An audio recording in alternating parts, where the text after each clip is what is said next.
ನಮಸ್ಕಾರ ಸ್ಪರ್ಧಾ ಸ್ನೇಹಿತರೆ, ತಮಗೆಲ್ಲರಿಗೂ ಮಹಿಮಾ ಯೂಟ್ಯೂಬ್ ಚಾನಲ್ಗೆ ಆತ್ಮೀಯ ಸ್ವಾಗತ. ನಾನು ನಿಮ್ಮ ಮರಿಸ್ವಾಮಿ ಉಮಲೂಟಿ. ಸ್ನೇಹಿತರೆ, ಇವತ್ತು ನಾನು ನಿನ್ನೆ ನಡೆದಿರ್ತಕ್ಕಂಥ ಅಂದರೆ ಏಪ್ರಿಲ್ 10, 2026 ಕೆಎದವರು ನಡೆಸಿರುವಂತಹ NWKRTC ಗ್ರೂಪ್ ಬಿ ಪ್ರಶ್ನೆ ಪತ್ರಿಕೆಯಲ್ಲಿನ ಮಾನಸಿಕ ಸಾಮರ್ಥ್ಯದ ಕ್ವಶನ್ಗಳನ್ನು ಇವತ್ತಿನ ಈ ತರಗತಿಯಲ್ಲಿ ನಾನು ಸಾಲ್ವ್ ಮಾಡ್ತಾ ಹೋಗ್ತೀನಿ. ತುಂಬ ಪ್ರಮುಖವಾಗಿರ್ತಕ್ಕಂಥ 25 ಕ್ವಶನ್ಗಳು ನೋಡ್ರಿ. ಗಣಿತ ಮತ್ತು ಮಾನಸಿಕ ಸಾಮರ್ಥ್ಯಕ್ಕೆ ಸಂಬಂಧಿಸಿರ್ತಕ್ಕಂತಹ 25 ಮೆಂಟಲ್ ಎಬಿಲಿಟಿ ಕ್ವಶನ್ಗಳನ್ನು ಈ ಒಂದು ಕ್ವಶನ್ ಪೇಪರಲ್ಲಿ ಕೇಳಿದರೆ ತುಂಬ ಡಿಫ್ರೆಂಟ್ ಆಗಿರ್ತಕ್ಕಂಥ ಕ್ವಶನ್ಗಳಿದ್ದಾವೆ, ಈಸಿ ಕ್ವಶನ್ಗಳಿದ್ದಾವೆ, ಕೆಲವೊಂದಿಷ್ಟು ಸ್ವಲ್ಪ ಟಫ್ ಅಂತಕ್ಕಂಥ ಕ್ವಶನ್ಗಳಿದ್ದಾವೆ. ಎಲ್ಲ ಕ್ವಶನ್ಗಳನ್ನು ದಯವಿಟ್ಟು ನೋಡಿ, ಯಾಕಂದರೆ ಮುಂಬರ್ತಕ್ಕಂಥ ಪರೀಕ್ಷೆಗೆ ಪ್ರಿಪೇರ್ ಆಗ್ತಕ್ಕಂಥ ಎಲ್ಲ ಸ್ಪರ್ಧಾರ್ಥಿಗಳು ಸ್ಪೆಷಲಿ ಕೆದವರು ತುಂಬ ಡಿಫ್ರೆಂಟ್ ಆಗಿರ್ತಕ್ಕಂಥ ಕ್ವಶನ್ಗಳನ್ನು ಕೇಳ್ತಾ ಇರ್ತಾರೆ. ಅದಕ್ಕೋಸ್ಕರ ಮೊದಲನೇ ಕ್ವಶನ್ ಇಂದ ಹಿಡಿದು 25ನೇ ಕ್ವಶನ್ವರೆಗೂ ಯಾವುದೇ ಕಾರಣಕ್ಕೂ ಸ್ಕಿಪ್ ಮಾಡದೆ ನೋಡಿ ಅಂತ ಹೇಳ್ತಾ ಇವತ್ತಿನ ಈ ತರಗತಿನ ಪ್ರಾರಂಭ ಮಾಡ್ತಾ ಇದ್ದೀನಿ.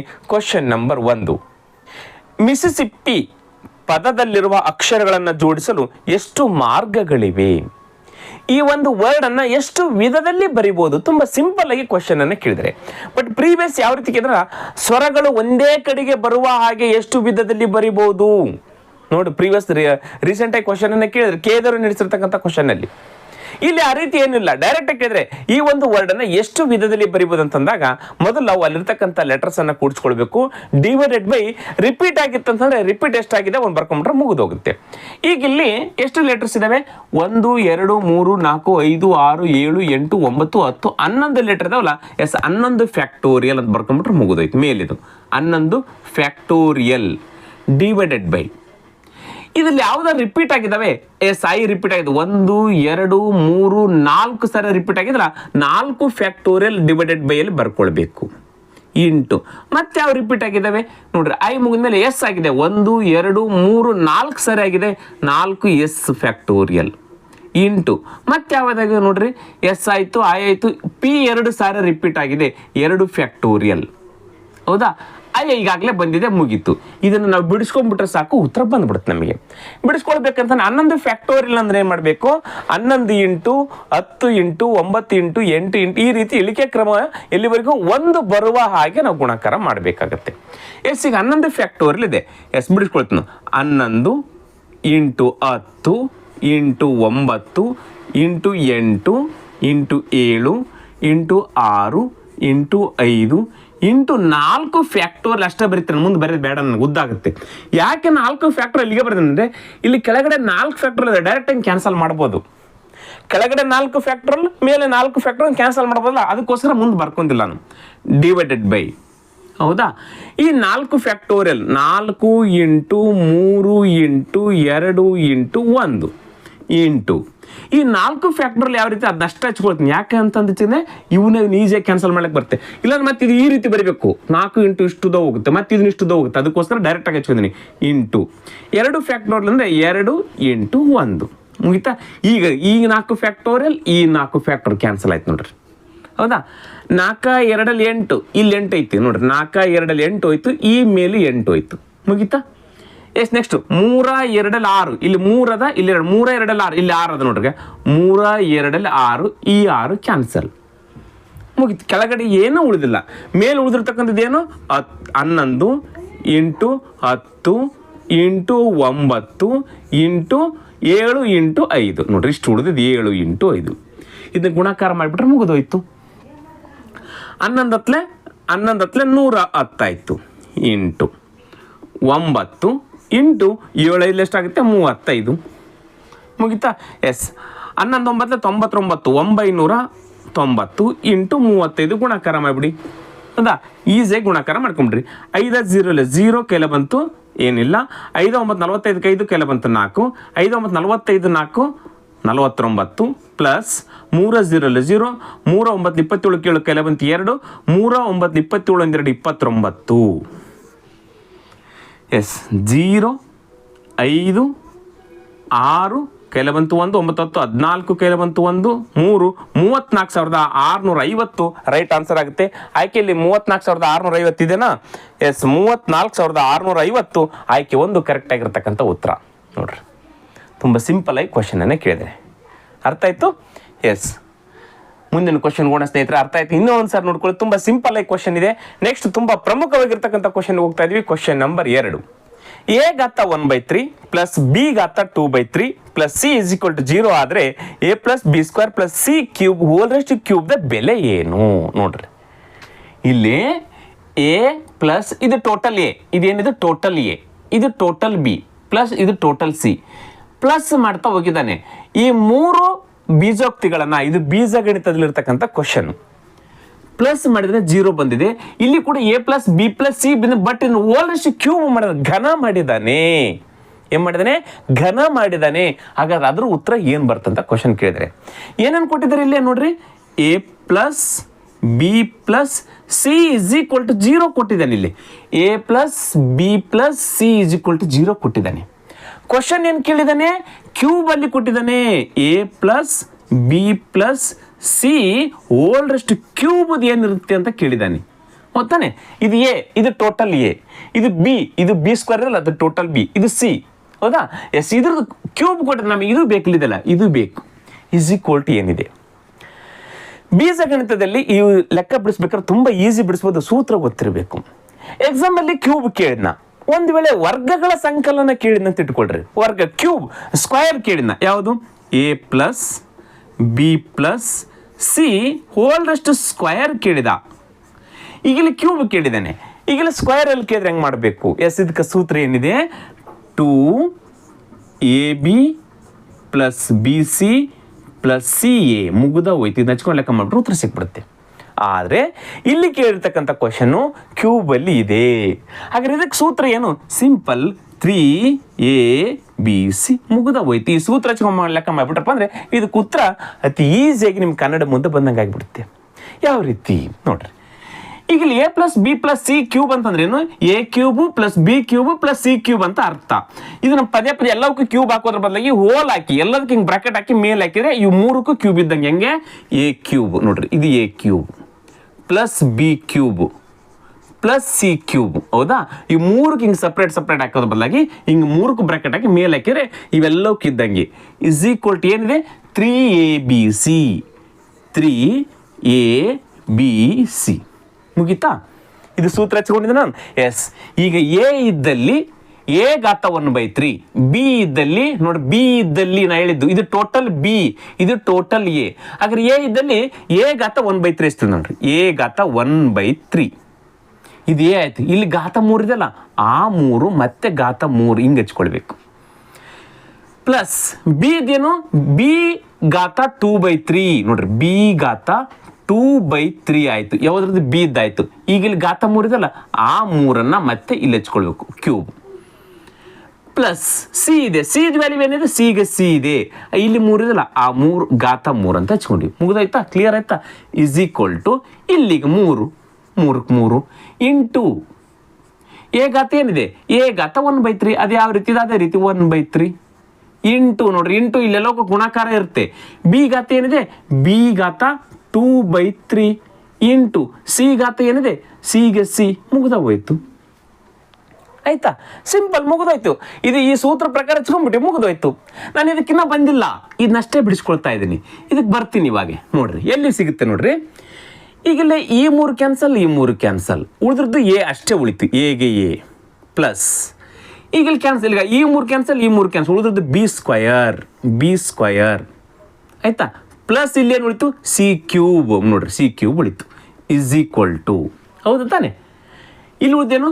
3 into A into B into C ಇದೆ. ಡೈರೆಕ್ಟಾಗಿ ಗುಣಾಕಾರ ಮಾಡೋಣ.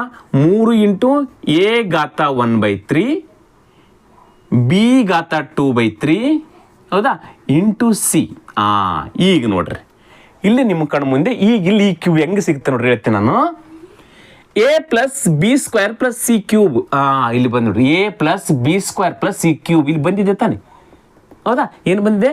A plus B square plus C cube. ಹೌದಾ?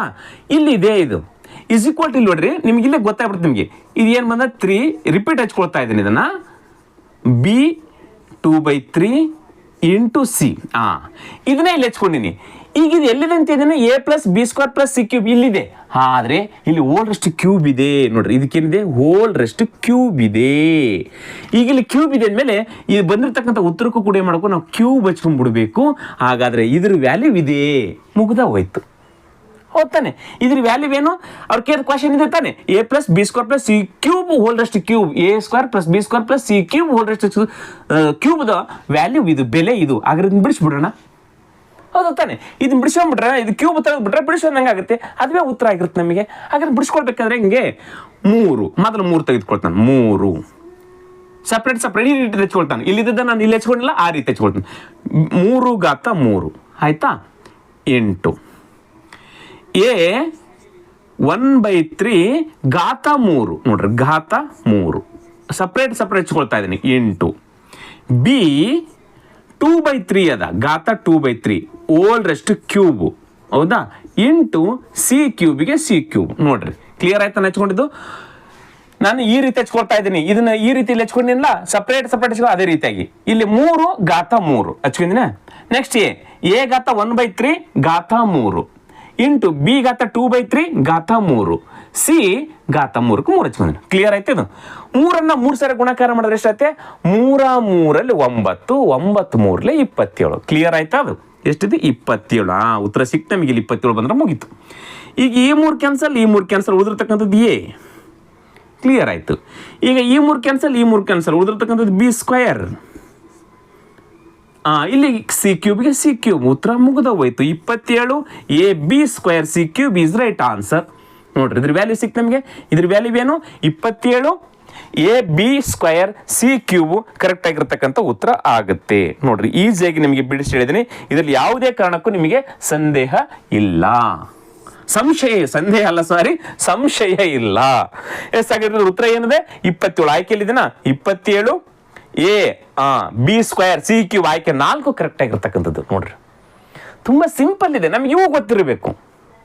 ನೆಕ್ಸ್ಟ್ ಎಕ್ಸಾಮ್ ಸ್ಕ್ವೇರ್ ಅಲ್ಲಿ ಈ ರೀತಿ ಬಿಡಿಸ್ಲಿಕ್ಕೆ ನೋಡ್ಕೊಳ್ಬೇಕು. ಹೌದಾ? ಎಸ್, ಅರ್ಥ ಆಯ್ತಂತ ಭಾವಿಸ್ಕೊಂಡಿದ್ದೀನಿ ಸ್ನೇಹಿತರೆ. ಮುಂದಿನ ಕ್ವಶನ್ ಹೋಗೋಣ. Question number 3.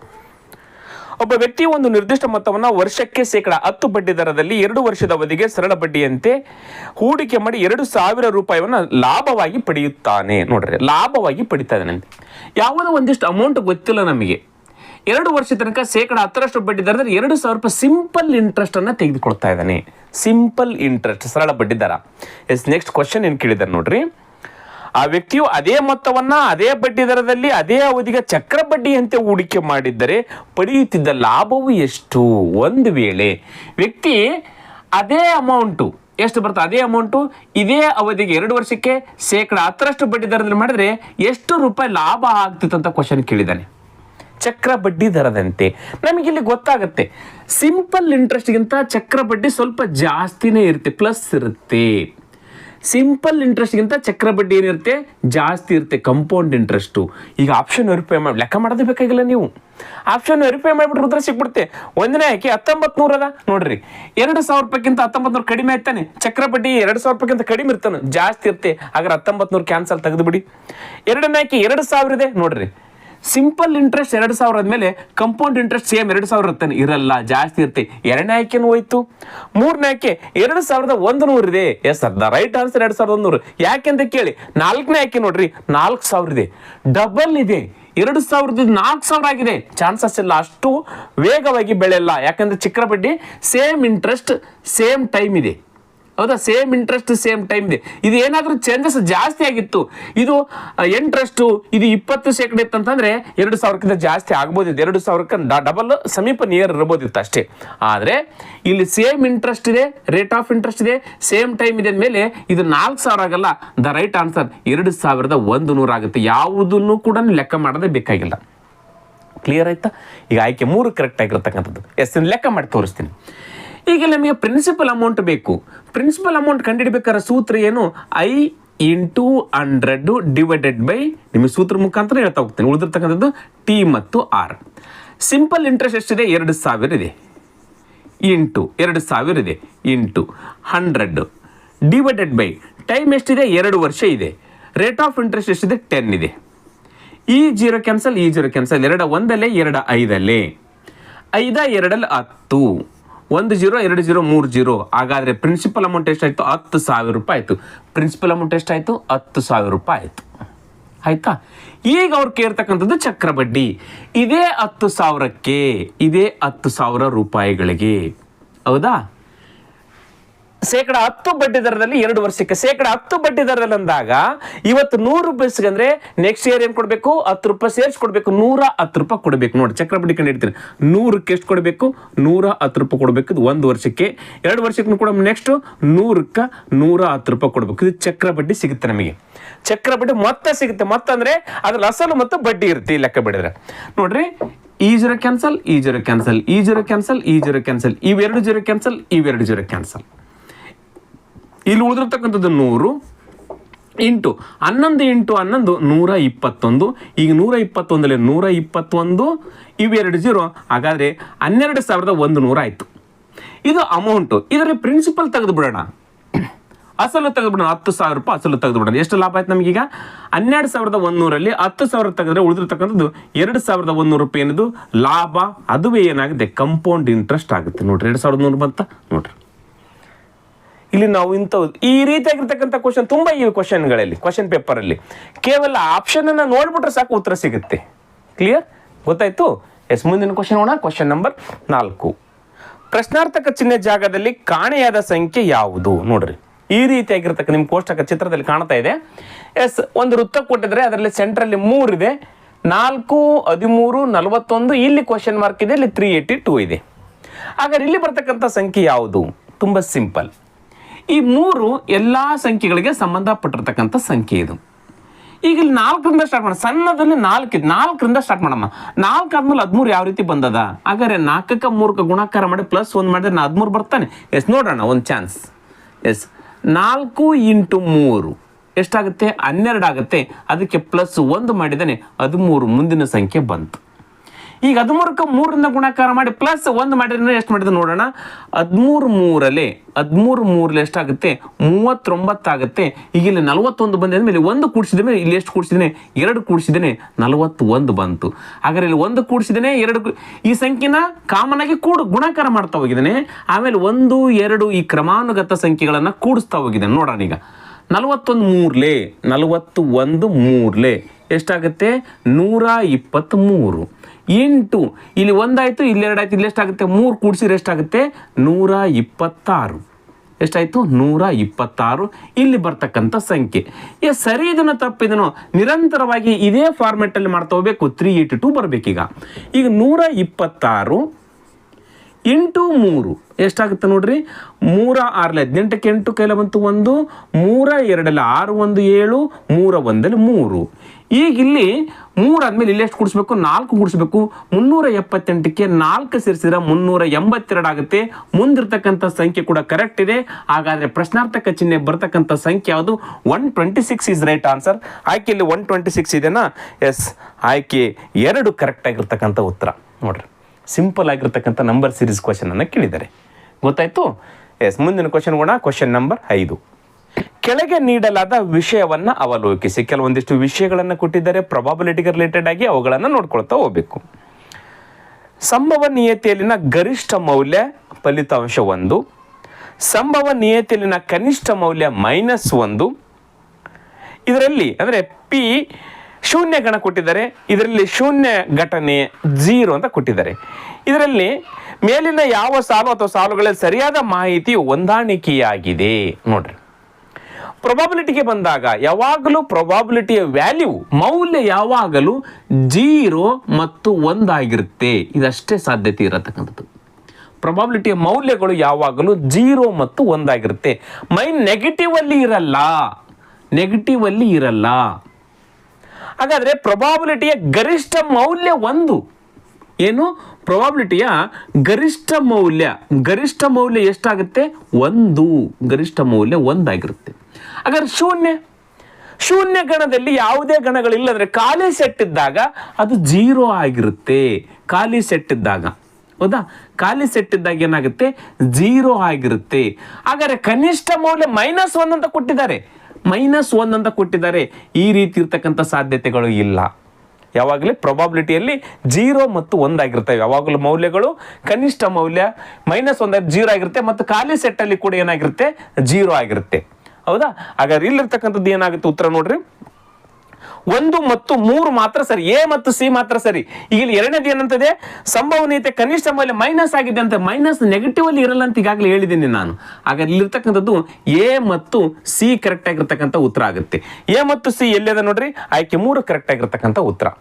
ಸಿಂಪಲ್, ಆಯ್ಕೆ 3ರಲ್ಲಿ ಇದೇನೆಲ್ಲ ಕರೆಕ್ಟ್ ಆಗಿರ್ತಕ್ಕಂಥದ್ದು ಉತ್ತರ ಆಗುತ್ತೆ. ಕ್ಲಿಯರ್? ಎಸ್, ನೆಕ್ಸ್ಟ್ ಕ್ವಶನ್ ನೋಡೋಣ. Question number 6. ನೀಡಿರುವ ಆಕೃತಿಯಲ್ಲಿ ಎಷ್ಟು ತ್ರಿಭುಜಗಳು ಮತ್ತು ಚೌಕಗಳಿವೆ? ನೋಡ್ರಿ, ಇಲ್ಲಿವರೆಗೂ ತ್ರಿಭುಜಗಳು ಅಷ್ಟೇ ಕೇಳ್ತಿದ್ರು ಅಥವಾ ಚೌಕಗಳು ಅಷ್ಟೇ ಕೇಳ್ತಿದ್ರು. ಈಗ ತ್ರಿಭುಜಗಳನ್ನು ಕೇಳಿದರೆ ಮತ್ತು ಚೌಕಗಳು ಎಷ್ಟಿದಾವೆ ಅಂತ ಕ್ವಶನ್ ಅನ್ನ ಕೇಳಿದ್ದಾರೆ. ಕೇಳಿ, ಸಿಂಪಲ್ ಆಗಿ ಗೊತ್ತು ನಮಗೆ. ಇಲ್ಲಿ ಚೌಕಗಳು ಎಷ್ಟಿದಾವೆ ಅಂತೇಳಿ ಈಸಿಯಾಗಿ ಸಿಕ್ಬಿಡುತ್ತೆ. 1ನೇ ಚೌಕ ನೋಡ್ರಿ, ಇದೆಲ್ಲ ಇದು 1ನೇ ಚೌಕ, ಆಮೇಲೆ ಇದು 2ನೇ ಚೌಕ, ಇದು 3ನೇ ಚೌಕ. ಕೇವಲ 3 ಅಷ್ಟೇ ಇಲ್ಲ, ಇನ್ನೂ 2 ಇದಾವೆ ನೋಡ್ರಿ. ಇಲ್ಲಿ ಒಳಗಡೆ ಇರ್ತಕ್ಕಂಥ ಇವು ಕೂಡ ಚೌಕಗಳು. 1 ಚೌಕ ಮತ್ತು ಇಲ್ಲಿರ್ತಕ್ಕಂಥದ್ದು ಇದು 1 ಚೌಕ, 3 ಮತ್ತು ಇವು 2 ಚೌಕಗಳು ಎಷ್ಟಾದವು? 5 ಆದವು. ಮುಗಿದೋಯ್ತು. 4 ಆಯ್ಕೆಗಳಲ್ಲಿ 5 ಚೌಕಗಳು ಯಾವುದಾವೆ ಅದು ಇಟ್ಕೊಳ್ಬೇಕು. 5 ಚೌಕ ಬಿಟ್ಟು ಬೇರೆ ಯಾವುದಾವೆ ಅವನ್ನ ಎಲಿಮಿನೇಟ್ ಮಾಡಬೇಕು. ಹಾಗಾದ್ರೆ ಆಯ್ಕೆ 1ರಲ್ಲಿ 5 ಚೌಕಗಳಿದಾವೆ, ಆಯ್ಕೆ 2ರಲ್ಲಿ 4 ಚೌಕಗಳಿದಾವೆ, ಆಯ್ಕೆ 3ರಲ್ಲಿ 4 ಚೌಕಗಳಂತಿದಾವೆ. ಹಾಗಾದ್ರೆ ಆಯ್ಕೆ 4ರಲ್ಲಿ 5 ಅಂತ ಇದಾವೆ. ಹಾಗಾದ್ರೆ 1 ಮತ್ತು 4 ಇಟ್ಕೊಳ್ಬೇಕು, 2 ಮತ್ತು 3 ತೆಗೆದಾಕ್ಬಿಡ್ಬೇಕು. ಈಗ ತ್ರಿಭುಜಗಳು ಎಷ್ಟದೋ ಅದನ್ನ ನೋಡ್ಕೊಳ್ಬೇಕು. ತ್ರಿಭುಜಗಳ ಸಂಖ್ಯೆ ಕಂಡುಹಿಡಬೇಕಾದ್ರೆ ಹೆಂಗೆ, ಈ ರೀತಿ ಆಕೃತಿ ಇದ್ರೆ ತ್ರಿಭುಜಗಳನ್ನ ಯಾವ ರೀತಿ ಕಂಡುಹಿಡಬೇಕಂದಾಗ ನಿಮಗೆ ನಾನು ಇವುಗಳ ಬಗ್ಗೆ ಕೂಡ ಹೇಳಿದ್ದೀನಿ ಈಗಾಗಲೇ. ಎಸ್, ಈ ರೀತಿ ಇತ್ತಂದ್ರೆ ಇಲ್ಲಿ ತ್ರಿಭುಜಗಳು ಎಷ್ಟಿರ್ತಾವಂತ ಬಂದಾಗ ಸಿಂಪಲ್ ಆಗಿ 1 2 3 4 ಇದೆ ತಾನೆ. ಹಾಗಾದ್ರೆ 4 × 2 ಗುಣಾಕಾರ ಮಾಡ್ರಿ, 4 2ರಲ್ಲಿ 8 ಇದಲ್ಲ, 8 ತ್ರಿಭುಜಗಳು ಈ ಒಂದು ಆಕೃತಿಯಲ್ಲಿ ಇರ್ತಾವೆ. 8 ಯಾವ ನೋಡ್ರಿ, 1 2 3 4 ಆಯ್ತಾ. ಎಸ್, ಇದು ಒಂದು ತ್ರಿಭುಜ 5, ಇದು ಒಂದು ತ್ರಿಭುಜ 6, ಇದು ಒಂದು ತ್ರಿಭುಜ 7, ಇದು ಒಂದು ತ್ರಿಭುಜ 8. ಈ ರೀತಿಯಾಗಿ 8 ತ್ರಿಭುಜಗಳು ಇರ್ತವೆ. ಹಾಗಾದ್ರೆ ಇದರಲ್ಲಿ 8, ಇದರಲ್ಲಿ 8, ಇದರಲ್ಲಿ 8 ಎಷ್ಟಾದವು? 8 3ರಲ್ಲಿ 24 ತ್ರಿಭುಜಗಳಾದವು. ಅಷ್ಟೇ ಹಚ್ಕೊಂಡ್ಬಿಟ್ರೆ ತಪ್ಪಾಗ್ಬಿಡುತ್ತೆ. 24 ತ್ರಿಭುಜಗಳನ್ನು ಇದೆ ಆಯ್ಕೆಯಲ್ಲಿ ನೋಡ್ರಿ. 24 ತ್ರಿಭುಜ 5 ಅಂತಿದೆ, ಆಮೇಲೆ 28 ತ್ರಿಭುಜ 5 ಚೌಕ ಅಂತಿದೆ, 2 ಇದಾವೆ. 24 ತ್ರಿಭುಜ ಇದಾವಂತ ಲೆಕ್ಕ ಮಾಡಿಬಿಟ್ರೆ ತಪ್ಪಾಗುತ್ತೆ. ಇನ್ನೊಂದಿಷ್ಟು ತ್ರಿಭುಜಗಳದಾವು. ಹೆಂಗೆ ಏರ್ಪಟ್ಟಿದಾವ ಅಂದ ಮೇಲೆ ಅವು ನೋಡ್ರಿ, ಇದಕ್ಕಿದಕ್ಕೆ ಓಕೆ, ಇದಕ್ಕಿದಕ್ಕೆ ಓಕೆ. ಆದ್ರೆ ಇಲ್ಲಿ ಒಂದು ತ್ರಿಭುಜ ಏರ್ಪಟ್ಟು ನೋಡ್ರಿ, ಇಲ್ಲಿಂದ ಹಿಡಿದು ಇಲ್ಲಿಗೆ ನೋಡ್ರಿ, ಇದು ಒಂದು ತ್ರಿಭುಜ. ಈ ಬಿಂದುವಿನಲ್ಲಿ ಒಂದು ತ್ರಿಭುಜ. ನೆಕ್ಸ್ಟ್ ಅದೇ ರೀತಿಯಾಗಿ ಇಲ್ಲಿಂದ ಬಂದು ಇಲ್ಲಿಗೆ ಈ ಒಂದು ತ್ರಿಭುಜ ನೋಡ್ರಿ, ಹೌದು ತಾನೆ. ಇಲ್ಲಿ 2 ತ್ರಿಭುಜಗಳಿದಾವೆ. ಇದನ್ನ ಅದೇ ರೀತಿಯಾಗಿ ಇಲ್ಲಿ ಒಂದು ತ್ರಿಭುಜ, ಇಲ್ಲಿಂದ ಬಂದು ಈ ಕಡೆ ಇಲ್ಲಿ ಒಂದು ತ್ರಿಭುಜ ಈ ಒಂದು ಕೇಂದ್ರದಲ್ಲಿ. ಅದೇ ರೀತಿಯಾಗಿ ನೆಕ್ಸ್ಟ್ ಇಲ್ಲಿ ಬಂದು ಈ ಕಡೆ ಹೋಗಿ ಈ ಕಡೆ ಇಲ್ಲಿ ಒಂದು ತ್ರಿಭುಜ ನೋಡ್ರಿ. ಎಷ್ಟು ತ್ರಿಭುಜಗಳಾದವು? 1 2 3 4 ತ್ರಿಭುಜಗಳು ಎಕ್ಸ್ಟ್ರಾ ಆಗ್ತವೆ. ಹಾಗಾದ್ರೆ 24 ಮತ್ತು 4 28 ತ್ರಿಭುಜಗಳಿದಾವೆ. ಹಾಗಾದ್ರೆ 28 ತ್ರಿಭುಜ 5 ಚೌಕ ಈಸ್ ರೈಟ್ ಆನ್ಸರ್. ಆಯ್ಕೆ ಎಷ್ಟರಲ್ಲಿದೆ ನೋಡ್ರಿ, 28 ತ್ರಿಭುಜ ಮತ್ತು 5 ಚೌಕಗಳು. ಆಯ್ಕೆ 4 ಕರೆಕ್ಟ್ ಆಗಿರ್ತಕ್ಕಂಥ ಉತ್ತರ ಆಗುತ್ತೆ. ಇಲ್ಲಿ ಗೊತ್ತಾಯ್ತಾ? ಈ ರೀತಿ ಇರ್ತಕ್ಕಂಥವು ನೋಡ್ರಿ. ಚೌಕಗಳಲ್ಲಿ ಕೂಡ ಅಷ್ಟೇ ಕಣ್ಲಿಕ್ಕೆ 1 2 3 ಅಷ್ಟೇ ಕಾಣ್ತಾವೆ. 5 ಆಗ್ಬೇಕಾದ್ರೆ ಇನ್ನೂ 2 ಎಲ್ಲಿದ್ದಾವೆ ನೋಡ್ರಿ. ಇಲ್ಲಿ ಒಳಗಡೆ ಬದಲ್ಲ ಇದು ಒಂದು ಚೌಕ ಮತ್ತು ಇದು ಒಂದು ಚೌಕ, 5 ಆದವು. ಅದೇ ರೀತಿಯಾಗಿ ತ್ರಿಭುಜಗಳು ಕೂಡ ಇಲ್ಲಿಂದ 8 ಇದರಲ್ಲಿ 8 ಓಕೆ, ಇದರಲ್ಲಿ 8 ಓಕೆ, ಇದರಲ್ಲಿ 8 8 3 24 ಆದವು. ಇನ್ನೂ 4 ಎಲ್ಲಿ ಬರ್ತಾವ ಅಂತಂದ್ರೆ ನೋಡ್ರಿ, ಇಲ್ಲಿ ಒಂದು ತ್ರಿಭುಜ ಆಗುತ್ತೆ. ಅದೇ ರೀತಿಯಾಗಿ ಇಲ್ಲಿ ಒಂದು ತ್ರಿಭುಜ ಆಗುತ್ತೆ. ಯಾವ ರೀತಿ ಈ 2 ಚೌಕಗಳಾದವು ಅದೇ ರೀತಿ ಈ 2 ಚೌಕಗಳಲ್ಲಿ ಮತ್ತೆರಡು ತ್ರಿಭುಜಗಳಾಗ್ತವೆ. ಒಟ್ಟು 4 ಆಗ್ತವೆ. 24 4 28 ತ್ರಿಭುಜಗಳು ದ ರೈಟ್ ಆನ್ಸರ್ ಆಗುತ್ತೆ. ಕ್ಲಿಯರ್? ಎಸ್, ಮುಂದಿನ ಕ್ವಶನ್ 7. ಒಬ್ಬ ಅಂಗಡಿಯವನು ಒಂದು ವಸ್ತುವನ್ನ %10 ನಷ್ಟದಲ್ಲಿ ಮಾರಾಟ ಮಾಡುತ್ತಾನೆ. ಮಾರಾಟದ ಬೆಲೆ 40 ರೂಪಾಯಿ ಹೆಚ್ಚು ಇದ್ದಿದ್ದರೆ, 40 ರೂಪಾಯಿ ಹೆಚ್ಚಿಗೆ ಮಾರಾಟ ಮಾಡಿದರೆ ಅವನು %10 ಲಾಭ ಪಡೆಯುತ್ತಿದ್ದನು. ಆ ವಸ್ತುವಿನ ವೆಚ್ಚ ಬೆಲೆ ಎಷ್ಟು? ಅಂದ್ರೆ ಆ ವಸ್ತುವಿನ ಬೆಲೆ ಎಷ್ಟು, ಇವನು ಕೊಂಡಿರ್ತಕ್ಕಂಥ ಬೆಲೆ ಎಷ್ಟು ಅಂತ ಕ್ವಶನ್ ಕೇಳಿದ್ದಾರೆ. ಎಸ್, ಅವನು ಕೊಂಡಿರ್ತಕ್ಕಂಥ ಬೆಲೆ 100% ಗೊತ್ತಿಲ್ಲ ನಮಗೆ, ಹೌದಾ? ಅವ್ನು ಕೊಂಡಿರ್ತಕ್ಕಂಥ ಬೆಲೆ ಎಷ್ಟು? 100% ಅವ್ನು ಕೊಂಡಿರ್ತಕ್ಕಂಥ ಬೆಲೆ ಎಷ್ಟಂತ ಗೊತ್ತಿಲ್ಲ ನಮಗೆ. 100% ಇಟ್ಕೊಳ್ಳೋಣ. ಈ 100% ಇರ್ತಕ್ಕಂಥದ್ದನ್ನ %10 ಲಾಸ್ದೊಂದಿಗೆ ಮಾರಾಟ ಮಾಡಿದ್ದಾನೆ. -10% ಮಾರಾಟ ಮಾಡಿದ್ದಾನೆ. ಅವನು ಲಾಸ್ ಆಗಿದೆ ಅವನಿಗೆ, ಹೌದು ತಾನೆ? ಎಸ್, ಈ ಲಾಸ್ ಆಗಿದೆಲ್ಲ ಅವನು ಇಲ್ಲಿಂದ 40 ರೂಪಾಯಿ ಹೆಚ್ಚಿಗೆ ಮಾರಾಟ ಮಾಡಿದರೆ, 40 ರೂಪಾಯಿ ಹೆಚ್ಚಿಗೆ ಮಾರಾಟ ಮಾಡಿದರೆ ಅವನಿಗೆ 10% ಪ್ಲಸ್ ಆಗ್ತಿತ್ತು, ಪ್ರಾಫಿಟ್ ಆಗ್ತಿತ್ತು. ಎಷ್ಟು ರೂಪಾಯಿ ಹೆಚ್ಚಿಗೆ ಮಾರಾಟ ಮಾಡಿದರೆ 40 ರೂಪಾಯಿ ಹೆಚ್ಚಿಗೆ ಮಾರಾಟ ಮಾಡಿದರೆ ಅವನಿಗೆ 10% ಲಾಭ ಆಗ್ತಾ ಇತ್ತು. ಹಾಗಾದರೆ ಆ ವಸ್ತುವಿನ ವೆಚ್ಚದ ಬೆಲೆ ಎಷ್ಟು, ಕೊಂಡ ಬೆಲೆ ಎಷ್ಟು, 100% ಎಷ್ಟು ಅಂತ ಕಂಡಿಡ್ರಿ ಅಂತ ಹೇಳಿರಿ. ಎಸ್, ನಮಗಿಲ್ಲಿ ಸಿಂಪಲ್ ಆಗಿ ಗೊತ್ತಾಗ್ಬಿಡ್ತು. ಈ 40 ರೂಪಾಯಿದಲ್ಲ, ಈ 40 ರೂಪಾಯಿ ಆಗ್ಲಿಕ್ಕೆ ಎಷ್ಟು ಪರ್ಸೆಂಟೇಜ್ ಆಯ್ತು ನೋಡ್ರಿ, ಇಲ್ಲಿಂದ ಇಲ್ಲಿಗೆ 10%, ಇಲ್ಲಿಂದ ಇಲ್ಲಿಗೆ 10%, 20% ಈಕ್ವಲ್ ಟು ಎಷ್ಟು ರೂಪಾಯ, 40 ರೂಪಾಯಿ. ಹಾಗಾದ್ರೆ ನಾವು ಕಂಡುಹಿಡಬೇಕಾಗಿದೆ ಎಷ್ಟು, 100% ಈಕ್ವಲ್ ಟು ಎಷ್ಟು. ಹೌದಾ? ಕ್ರಾಸ್ ಮಲ್ಟಿಪಲ್ ಇಂದ ಡೈರೆಕ್ಟಾಗಿ ಕೂಡ ಹಚ್ಕೊಳ್ಬೋದು, ನಿಮ್ಗೆ ಗೊತ್ತಲ್ಲ ಅಂತ ಇರುತ್ತೆ, ಹಚ್ತಾ ಇದ್ದೀನಿ ಅಷ್ಟೇ. Cross multiple. ಎಸ್, ಈಗ 100 ಇಂಟು 100%, ಇದು 100% ಇದೆ, ಪರ್ಸೆಂಟೇಜ್ ಇಂಟು 40 ಡಿವೈಡೆಡ್ ಬೈ 20%. ಈ ಪರ್ಸೆಂಟ್ ಕ್ಯಾನ್ಸಲ್, ಈ ಪರ್ಸೆಂಟ್ ಕ್ಯಾನ್ಸಲ್. 21 25 45 200 ರೂಪಾಯಿ ಏನಾಗುತ್ತೆ, ಆ ವಸ್ತುವಿನ ಕೊಂಡ ಬೆಲೆ ಆಗುತ್ತೆ. ಎಷ್ಟು ರೂಪಾಯಿ? 200 ರೂಪಾಯಿ ಏನಾಗುತ್ತೆ, ಆ ವಸ್ತುವಿನ ಕೊಂಡ ಬೆಲೆ ಆಗುತ್ತೆ. ಮುಗಿದ ಹೋಯ್ತು. ಸಿಂಪಲ್ ಆಗಿ ಅವ್ರು ಕೇಳ್ತಕ್ಕಂಥ ಕ್ವಶನ್ಗೆ ಎಷ್ಟಾಯಿತು, 200. ಆಯ್ಕೆ 3 ಕರೆಕ್ಟ್ ಆಗಿರ್ತಕ್ಕಂಥ ಉತ್ತರ. ನೀವಿನ್ನು ಹಚ್ಕೊಳ್ಳೋದು ಬೇಕಾಗಿಲ್ಲ, ಇಲ್ಲಿ ಹಚ್ಕೊಳ್ಳೋದು ಬೇಕಾಗಿಲ್ಲ ಅಂತಂದ್ರೆ ಡೈರೆಕ್ಟಾಗಿ ಹಚ್ಕೊಳ್ಬೋದು. 20% ಅಂದರೆ 40 ರೂಪಾಯಿ. ನೋಡ್ರಿ, 20% ಅಂದರೆ ಇನ್ನು ಕೆಳಗೆ ಹಚ್ಕೊಳ್ಬೇಕು, ಎಷ್ಟು ರೂಪಾಯಿ, 40 ರೂಪಾಯಿ. ಈ ರೀತಿ ಹಚ್ಕೊಳ್ಬೇಕು. ನಾವು ಕಂಡುಹಿಡಬೇಕಾದ್ರೆ 100% ಅಂದರೆ 100% ಅಂದರೆ ಎಷ್ಟು ಅಂತ ಹಚ್ಕೊಳ್ಬೇಕು. ಮುಗಿದೋಯ್ತು. ಇದು ಹಚ್ಕೊಳ್ಳೋಂತ ಬರೋಲ್ಲ. ಈಗ 21 25 45 200 ಕರೆಕ್ಟ್ ಆಗಿರ್ತಕ್ಕಂಥ ಉತ್ತರ. ಮುಗಿದ ಹೋಯ್ತಲ್ಲ. ಎಸ್, ಒಂದು ವೇಳೆ ತಾಳೆ ಮಾಡೋಣ, ಸರಿ ಮಾಡಿನ ತಪ್ಪು ಮಾಡಿ. ಈಗ 200 ರೂಪಾಯಿ ಇದೆಯಪ್ಪ, 200ಕ್ಕೆ 10% ಅಂದರೆ ಎಷ್ಟಾಗುತ್ತೆ ನೋಡ್ರಿ, 10% ಅಂದರೆ 20 ರೂಪಾಯಿ ಆಗುತ್ತೆ. 20 ರೂಪಾಯಿ ಲಾಸ್ ಅಂದರೆ ಎಷ್ಟಾಗುತ್ತೆ, 180 ರೂಪಾಯಿಗೆ ಮಾರಾಟ ಮಾಡ್ತಾನೆ. 200 ರೂಪಾಯಿದನ್ನ 10% 1 0 20 ರೂಪಾಯಿ ಲಾಸು ಅಂದರೆ 200 ರೂಪಾಯಿಗೆ 20 ರೂಪಾಯಿ ಲಾಸ್ ಅಂದರೆ 180 ರೂಪಾಯಿಗೆ ಮಾರಾಟ ಮಾಡ್ತಾನೆ. ಈಗ 200ಕ್ಕೆ 10% 20 ಅಂದರೆ ಲಾಭದೊಂದಿಗೆ ಅಂದಾಗ 200ಕ್ಕೆ 20 ರೂಪಾಯಿ ಹೆಚ್ಚಿಗೆ ಮಾರಾಟ ಮಾಡ್ತಾನೆ, 220 ರೂಪಾಯಿ ಆಗುತ್ತೆ. ಇದು 10% ಲಾಭ, ಇದು 10% ನಷ್ಟ. ಅಮೌಂಟ್ ನೋಡ್ರಿ, 40 ರೂಪಾಯಿ ಹೆಚ್ಚಿಗೆ ಆಗೈತಿಲ್ಲ ನೋಡ್ರಿ, 180 220 ಅಂದರೆ 40 ರೂಪಾಯಿ ಹೆಚ್ಚಿಗೆ ಆಗಿದೆ. ಎಸ್, ನಾವು ಮಾಡಿದ ಉತ್ತರ ಕರೆಕ್ಟ್ ಇದೆ. ಕ್ಲಿಯರ್ ಆಗಿ ಗೊತ್ತಾಯ್ತಾ? ಈಸಿ ಇದೆಯಲ್ಲ. ಎಸ್, ಮುಂದಿನ ಕ್ವಶನ್ ನೋಡೋಣ. Question number 8. ಎಕ್ಸ್ ಮತ್ತು ವಾಯ್ ಎಂಬ ಇಬ್ಬರು ಬೆರಳಚ್ಚುಗಾರರು ಒಂದು ಮಧ್ಯಾಹ್ನ ಅವರಿಗೆ ತಲಾ 60 ಪುಟಗಳನ್ನು ಬೆರಳಚ್ಚು ಮಾಡಲು ಕೊಡಲಾಯಿತು. ಟೈಪ್ ಮಾಡಲಿಕ್ಕೆ 60 ಪೇಜ್ ಕೊಟ್ಟರು. ತಲಾ 60, ಎಕ್ಸ್ಗೆ 60 ಮತ್ತು ವಾಯ್ಗೆ 60. ಕೆಲಸವನ್ನು ಸಮನಾಗಿ ಹಂಚಿಕೊಂಡ್ರು. ನೀನು 60 ಪೇಜು, ನಾನು 60 ಪೇಜು. ಆದರೆ ವಾಯ್ ಎಕ್ಸ್ಗಿಂತ 30 ನಿಮಿಷ ಮೊದಲೇ ಮುಗಿಸಿದನು.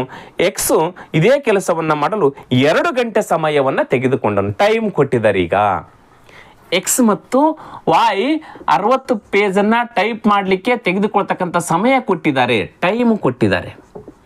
ಎಕ್ಸ್ ಎಷ್ಟು ನಿಮಿಷ ಅಂತೆ, 2 ಗಂಟೆ ಸಮಯವನ್ನು ತೆಗೆದುಕೊಳ್ತಾ ಇದ್ದಾನೆ ಅಂತ ಕ್ಲಿಯರ್ ಆಗಿ ಕೊಟ್ಟಿದ್ರೆ ಅದನ್ನು ನಾನು ನಿಮಿಷದಲ್ಲಿ ಹೆಚ್ಕೊಳ್ತೀನಿ. 2 ಗಂಟೆ ಅಂದರೆ 120 ನಿಮಿಷ. ಆಯ್ತಾ? ಟೈಮ್ 120 ನಿಮಿಷದಲ್ಲಿ ಎಕ್ಸ್ ಮಾಡ್ತಾನೆ. ವಾಯ್ದು ಅದರಿಂದ ಕೊಟ್ಟಿದ್ದಾರೆ, ಕ್ಲಿಯರ್ ಆಗಿ ನೋಡ್ಕೊಳ್ರಿ. ವಾಯ್ ಎಕ್ಸ್ಗಿಂತ 30 ನಿಮಿಷ ಮೊದಲೇ, ನೋಡ್ರಿ, ವಾಯ್ ಎಕ್ಸ್ಗಿಂತ 30 ನಿಮಿಷ ಮೊದಲೇ ಅಂದಾಗ ಈ 120 30 ನಿಮಿಷ ಮೊದಲೇ 90 ನಿಮಿಷದಲ್ಲಿ ಮಾಡ್ತಾನೆ. ನೋಡ್ರಿ, ಅದೇ 60 ಪೇಜನ್ನು ಇವನು ಮಾಡಲಿಕ್ಕೆ 120 ನಿಮಿಷ ತೆಗೆದುಕೊಂಡ್ಲೆ ಇವನು 90 ನಿಮಿಷ ತೆಗೆದುಕೊಳ್ತಾನೆ. ಇಲ್ಲ, ಯಾರ್ದು ಎಫಿಷಿಯನ್ಸಿ ಜಾಸ್ತಿ ಅದ, ಯಾರ್ದು ಸಾಮರ್ಥ್ಯ ಜಾಸ್ತಿ ಅದ, ಯಾರ ಸಮಯ ಕಡಿಮೆ ತೆಗೆದುಕೊಳ್ತಾರೆ ಅವ್ರದ್ದು ಎಫಿಷಿಯನ್ಸಿ ಜಾಸ್ತಿ ಅದ, ಯಾರ್ದು ಸಮಯ ಜಾಸ್ತಿ ತೆಗೆದುಕೊಳ್ತಾರೋ ಅವ್ರದ್ದು ಸಾಮರ್ಥ್ಯ ಏನದ ಕಡಿಮೆ ಅದ ಅಂತ ಅರ್ಥ. ನಿಮ್ಗೆ ಹೇಳಿದ್ದೇನೆ, ಇದು time and work question. Time ಮತ್ತು ಎಫಿಷಿಯನ್ಸಿ ಪರಸ್ಪರ ವಿಲೋಮ ಇರ್ತಾವೆ. ಟೈಮ್ ಅಂಡ್ ಡಿಸ್ಟೆನ್ಸ್ ಅಲ್ಲಿ ಟೈಮು ಮತ್ತು ಸ್ಪೀಡ್ ಪರಸ್ಪರ ವಿಲೋಮ ಯಾವ ರೀತಿ ಇರ್ತಾವೋ, ಸ್ಪೀಡ್ ಜಾಸ್ತಿ ಆದಂತೆಲ್ಲ ಟೈಮು ಕಡಿಮೆ ತೆಗೆದುಕೊಳ್ಳುತ್ತೆ. ಹೌದು ತಾನೆ? ಸ್ಪೀಡ್ 120 ಸ್ಪೀಡಲ್ಲಿ ಹೋದ್ರೆ ಬೇಗ ಹೋಗ್ತೀವಿ ನಾವು. ಅದೇ ಸ್ಪೀಡ್ ಕಡಿಮೆ ಆಯಿತು ಅಂತಂದರೆ 50 ಸ್ಪೀಡಲ್ಲಿ ಹೋದರೆ ಟೈಮ್ ಏನಾಗುತ್ತೆ, ಜಾಸ್ತಿ ಆಗುತ್ತೆ. ಇಲ್ಲಿ ಇವನು 90 ನಿಮಿಷ ತೆಗೆದುಕೊಂಡಿದ್ದಾನೆ ಅಂತಂದರೆ ಇವನಿಗಿಂತ ಎಫಿಷಿಯನ್ಸಿ ಜಾಸ್ತಿ ಅದ. ಇವನು 120 ಸೆಕೆಂಡ್ ತೆಗೆದುಕೊಂಡಿದ್ದಾನಂತೆ, ಇವನಿಗಿಂತ ಎಫಿಷಿಯನ್ಸಿ ಒಂದು ಕಡಿಮೆ ಅದ, ಸಾಮರ್ಥ್ಯ ಕಡಿಮೆ ಅದ, ಅವನ ಶಕ್ತಿ ಇಲ್ಲ, ಸಾಮರ್ಥ್ಯ ಇಲ್ಲ. ಹೌದು ತಾನೆ? ಎಸ್. ಈಗ ಇದನ್ನು ನಾನು ಕನಿಷ್ಠದಲ್ಲಿ ಇಡ್ತೀನಿ. 30 ಬಗ್ಗೆ ಹೋಗ್ತಾವಲ್ಲ, 33 34 4:3 ಆಯಿತು. ಇದೇನು ಟೈಮ್ ರೇಷೋ. ಒಂದು ಕೆಲಸವನ್ನು ಮಾಡಲಿಕ್ಕೆ ಕೊಟ್ಟರೆ 4 ದಿನ ಸಮಯವನ್ನು ತೆಗೆದುಕೊಳ್ತಾನೆ, ವಾಯ್ 3 ದಿನ ಸಮಯವನ್ನು ತೆಗೆದುಕೊಳ್ತಾನೆ. ಹೌದು ತಾನೆ? ಒಂದು ಕೆಲಸ ಮಾಡಲಿಕ್ಕೆ ಇವನು 4 ದಿನ ಸಮಯ ತೆಗೆದುಕೊಳ್ತಾನೆ, ಇವನು 3 ದಿನ ಸಮಯವನ್ನು ತೆಗೆದುಕೊಳ್ತಾ ಇದ್ದಾನೆ. ಈಗ ಬರ್ತೀನಿ ನಾನು. ಈಗ ಹೇಳಿದೆ ನಾನು ಎಫಿಷಿಯನ್ಸಿ ಏನಾಗಿರುತ್ತೆ ಅಂತ ಹೇಳಿದೆ, ಪರಸ್ಪರ ವಿಲೋಮ. ಇದು 4:3 ಇತ್ತಂತಂದರೆ ಇದು 3:4 ಇರುತ್ತೆ. ಒಂದು ಟೈಮಲ್ಲಿ ಇವನು 3 ಕೆಲಸ ಮಾಡಿದರೆ ಎಫಿಷಿಯನ್ಸಿ 3 ಕೆಲಸ ಮಾಡಿದರೆ ಅದೇ ಟೈಮಲ್ಲಿ ಇವನು 4 ಕೆಲಸ ಮಾಡ್ತಾರೆ. ಯಾಕಂದರೆ ಇವನು ಎಫಿಷಿಯನ್ಸಿ ಜಾಸ್ತಿ ಅದ, ಹೌದು ತಾನೆ? ಈಗ 1 ಗಂಟೆಯಲ್ಲಿ ಇವನು 3 ಕೆಲಸ ಮಾಡ್ತಾನೆ, ಇವನು 1 ಗಂಟೆಯಲ್ಲಿ 4 ಕೆಲಸ ಮಾಡ್ತಾನೆ. 1 ಗಂಟೆಯಲ್ಲಿ ಇಬ್ಬರು ಕೂಡ ಎಷ್ಟು ಕೆಲಸ ಮಾಡ್ತಾರೆ? 7 ಕೆಲಸ ಮಾಡ್ತಾರೆ. 7 ಪೇಜ್ ಪ್ರಿಂಟ್ ಮಾಡ್ತಾರೆ. ಎಸ್, ನಾನು ಇದೇ ಲೆಕ್ಕಕ್ಕೆ ಬರ್ತೀನಿ. ನಾನೀಗ ಇವನು 3 ಪೇಜ್ ಟೈಪ್ ಮಾಡಿದ, ಇವನು 4 ಪೇಜ್ ಟೈಪ್ ಮಾಡಿದ 1 ಗಂಟೆಯಲ್ಲಿ. ಹಾಗಾದ್ರೆ 1 ಗಂಟೆಯಲ್ಲಿ ಎಷ್ಟು ಪೇಜ್ ಆದವು? 7 ಪೇಜ್ಗಳಾದವು. ಇವನು ಯಾಕೆ ಜಾಸ್ತಿ ಮಾಡ್ದ? ಇವನ್ ಎಫಿಷಿಯನ್ಸಿ ಜಾಸ್ತಿ ಅದ. ಇವನು ಯಾಕೆ ಕಡಿಮೆ ಪೇಜ್ ಪ್ರಿಂಟ್ ಮಾಡ್ದ? ಇವನ್ ಎಫಿಷಿಯನ್ಸಿ ಕಡಿಮೆ ಅದ, ಟೈಮ್ ಜಾಸ್ತಿ ತೆಗೆದುಕೊಳ್ತಾನೆ. ಅದಕ್ಕೋಸ್ಕರ 1 ಗಂಟೆಯಲ್ಲಿ ಇವನು 3 ಪೇಜ್ ಮಾಡಿದ್ರೆ ಇವನು 4 ಪೇಜ್ ಮಾಡ್ತಾನೆ. ಹಾಗಾದರೆ ಒಟ್ಟು 7 ಪೇಜ್ ಆಗ್ತವೆ 1 ಗಂಟೆಯಲ್ಲಿ. ಹೌದಾ? ಎಸ್, ಈ ಕ್ವಶನಿಗೆ ಬರ್ತೀನಿ. ಎಸ್, ಮರುದಿನ ಮಧ್ಯಾಹ್ನ ಅವರಿಗೆ 84 ಪುಟಗಳನ್ನು ಬೆರಳಚ್ಚು ಮಾಡಲು ಕೊಡಲಾಯಿತು. ಇಲ್ಲಿ ಎಷ್ಟು ಪೇಜ್ ಆದವು? 7 ಪೇಜ್ ಆದವು. ಈಗ ಇವರು 84 ಪುಟಗಳನ್ನು ಬೆರಳಚ್ಚು ಮಾಡಲು ಕೊಡಲಾಯಿತು. ಹಾಗಾದರೆ 7 ಎಷ್ಟಲ್ಲಿ 84? 7 12 12 7 84. ಹಾಗಾದರೆ 1 ಗಂಟೆಯಲ್ಲಿ 7 ಕೆಲಸ ಆದರೆ 12 ಗಂಟೆಯಲ್ಲಿ 84 ಪೇಜ್ ರೆಡಿ ಆದವು. 12 ಗಂಟೆಯಲ್ಲಿ, ಹೌದು ತಾನೆ? 84 ಪೇಜ್. 7 ಎಷ್ಟಲ್ಲಿ 84? 7 12 84. 1 ಗಂಟೆಯಲ್ಲಿ 7 ಪೇಜ್ ಪ್ರಿಂಟ್ ಆದರೆ, ಟೈಪ್ ಆದರೆ, ಈ 84 ಪೇಜ್ ಪ್ರಿಂಟ್ ಆಗ್ಬೇಕಾದ್ರೆ 12 ಗಂಟೆ ಸಮಯವನ್ನು ತೆಗೆದುಕೊಳ್ತಾರೆ. ಇವನು ಕೂಡ 12 ಗಂಟೆ, ಇವನು ಕೂಡ 12 ಗಂಟೆ, ಇವನು ಕೂಡ 12 ಗಂಟೆ, ಇವನು ಕೂಡ 12 ಗಂಟೆ ಸಮಯವನ್ನು ತೆಗೆದುಕೊಳ್ತಾರೆ. ಹೌದಾ? ಎಸ್, ಈಗ ನೋಡ್ರಿ, ಈ ಬಾರಿ ಕೆಲಸವನ್ನು ಏಕಕಾಲದಲ್ಲಿ ಮುಗಿಸುವ ಹಾಗೆ ಏಕಕಾಲದಲ್ಲಿನೇ ಆಗುತ್ತೆ. ಇವನು 12 ಗಂಟೆ, ಇವನು 12 ಗಂಟೆ, ಇಲ್ಲಿ 12 ಬಂತ ಅಂದ ತಕ್ಷಣ ಇಲ್ಲಿ 12 ಗಂಟೆ, ಇಲ್ಲಿ 12 ಗಂಟೆ ಏಕಕಾಲದಲ್ಲಿ ಮುಗಿಯುವ ಹಾಗೆ ಮಾಡಿ ಹಂಚಿಕೊಳ್ಳಲು. ಹಾಗಾದರೆ ಎಕ್ಸ್ ಎಷ್ಟು ಪುಟಗಳನ್ನು ಬೆರಳಚ್ಚು ಮಾಡಬೇಕು? ಇವನು 1 ಗಂಟೆಯಲ್ಲಿ 3 ಪ್ರಿಂಟ್ ಮಾಡ್ತಾನೆ. ಹಾಗಾದ್ರೆ 12 ಗಂಟೆಯಲ್ಲಿ 12 3 36 ಪೇಜ್ ಪ್ರಿಂಟ್ ಮಾಡ್ತಾನೆ. ಇವನು 1 ಗಂಟೆಯಲ್ಲಿ 4 ಪೇಜ್ ಪ್ರಿಂಟ್ ಮಾಡ್ತಾನೆ. ಹಾಗಾದ್ರೆ 12 ಗಂಟೆಯಲ್ಲಿ 12 4 48 ಪೇಜ್ ಪ್ರಿಂಟ್ ಮಾಡ್ತಾನೆ. ಏಕಕಾಲದಲ್ಲಿ ಮುಗಿತಾವೆ 12 ಗಂಟೆಯಲ್ಲಿ. ಈಗ ಇವೆರಡು ಕೂಡಿಸಿದ್ರೆ 84 ಆಗ್ತಾವಿಲ್ಲ? 30 70 1 14 84 ಆಯ್ತಾ? ನೋಡ್ರಿ, ಸಿಂಪಲ್ ಆಗಿ ಮುಗಿದ ಹೋಯ್ತು. ನೋಡ್ರಿ, 36 ಪೇಜು ಎಕ್ಸ್ ಪ್ರಿಂಟ್ ಮಾಡ್ತಾನೆ, 48 ಪೇಜು ವೈ ಪ್ರಿಂಟ್ ಮಾಡ್ತಾನೆ. ಟೈಮ್ ಮಾತ್ರ ಸೇಮ್ ಇರುತ್ತೆ, ಏಕಕಾಲದಲ್ಲಿ ಮುಗಿಯುತ್ತೆ. ಹೌದಾ? 84 ಪೇಜು ಏಕಕಾಲದಲ್ಲಿ ಮುಗಿತವೆ. ಇಲ್ಲೇ ನಮಗೆ ಉತ್ತರ ಗೊತ್ತಾಗ್ಬಿಡುತ್ತೆ. 7 12 24 12 ಗಂಟೆ ಸಮಯ. ಇವನು 12 ಗಂಟೆ, ಇವನು 12 ಗಂಟೆ. ಇವನು 12 ಗಂಟೆಯಲ್ಲಿ 36 ಪೇಜ್ ಪ್ರಿಂಟ್ ಮಾಡ್ತಾನೆ, ಇವನು 12 ಗಂಟೆಯಲ್ಲಿ 48 ಪೇಜ್ ಪ್ರಿಂಟ್ ಮಾಡ್ತಾನೆ, ಟೈಪ್ ಮಾಡ್ತಾನೆ. ಹಾಗೆ 2 ಸೇರಿಸಿ ಎಷ್ಟಾಗುತ್ತೆ? 84 ಆಗುತ್ತೆ. ಇಲ್ಲಿ ಅವ್ರು ಕೇಳಿರ್ತಕ್ಕಂಥ ಕ್ವಶನು ಎಕ್ಸ್ ಅಂತ ಕೇಳಿದ್ರೆ ಎಕ್ಸ್ 36 ಪೇಜು, ಆಯ್ಕೆ 3 ಕರೆಕ್ಟ್ ಆಗಿರ್ತಕ್ಕಂಥ ಉತ್ತರ ಆಗುತ್ತೆ. ಕ್ಲಿಯರ್? ಎಸ್, ನೆಕ್ಸ್ಟ್ ಕ್ವಶನ್ ನೋಡೋಣ. Question number 9.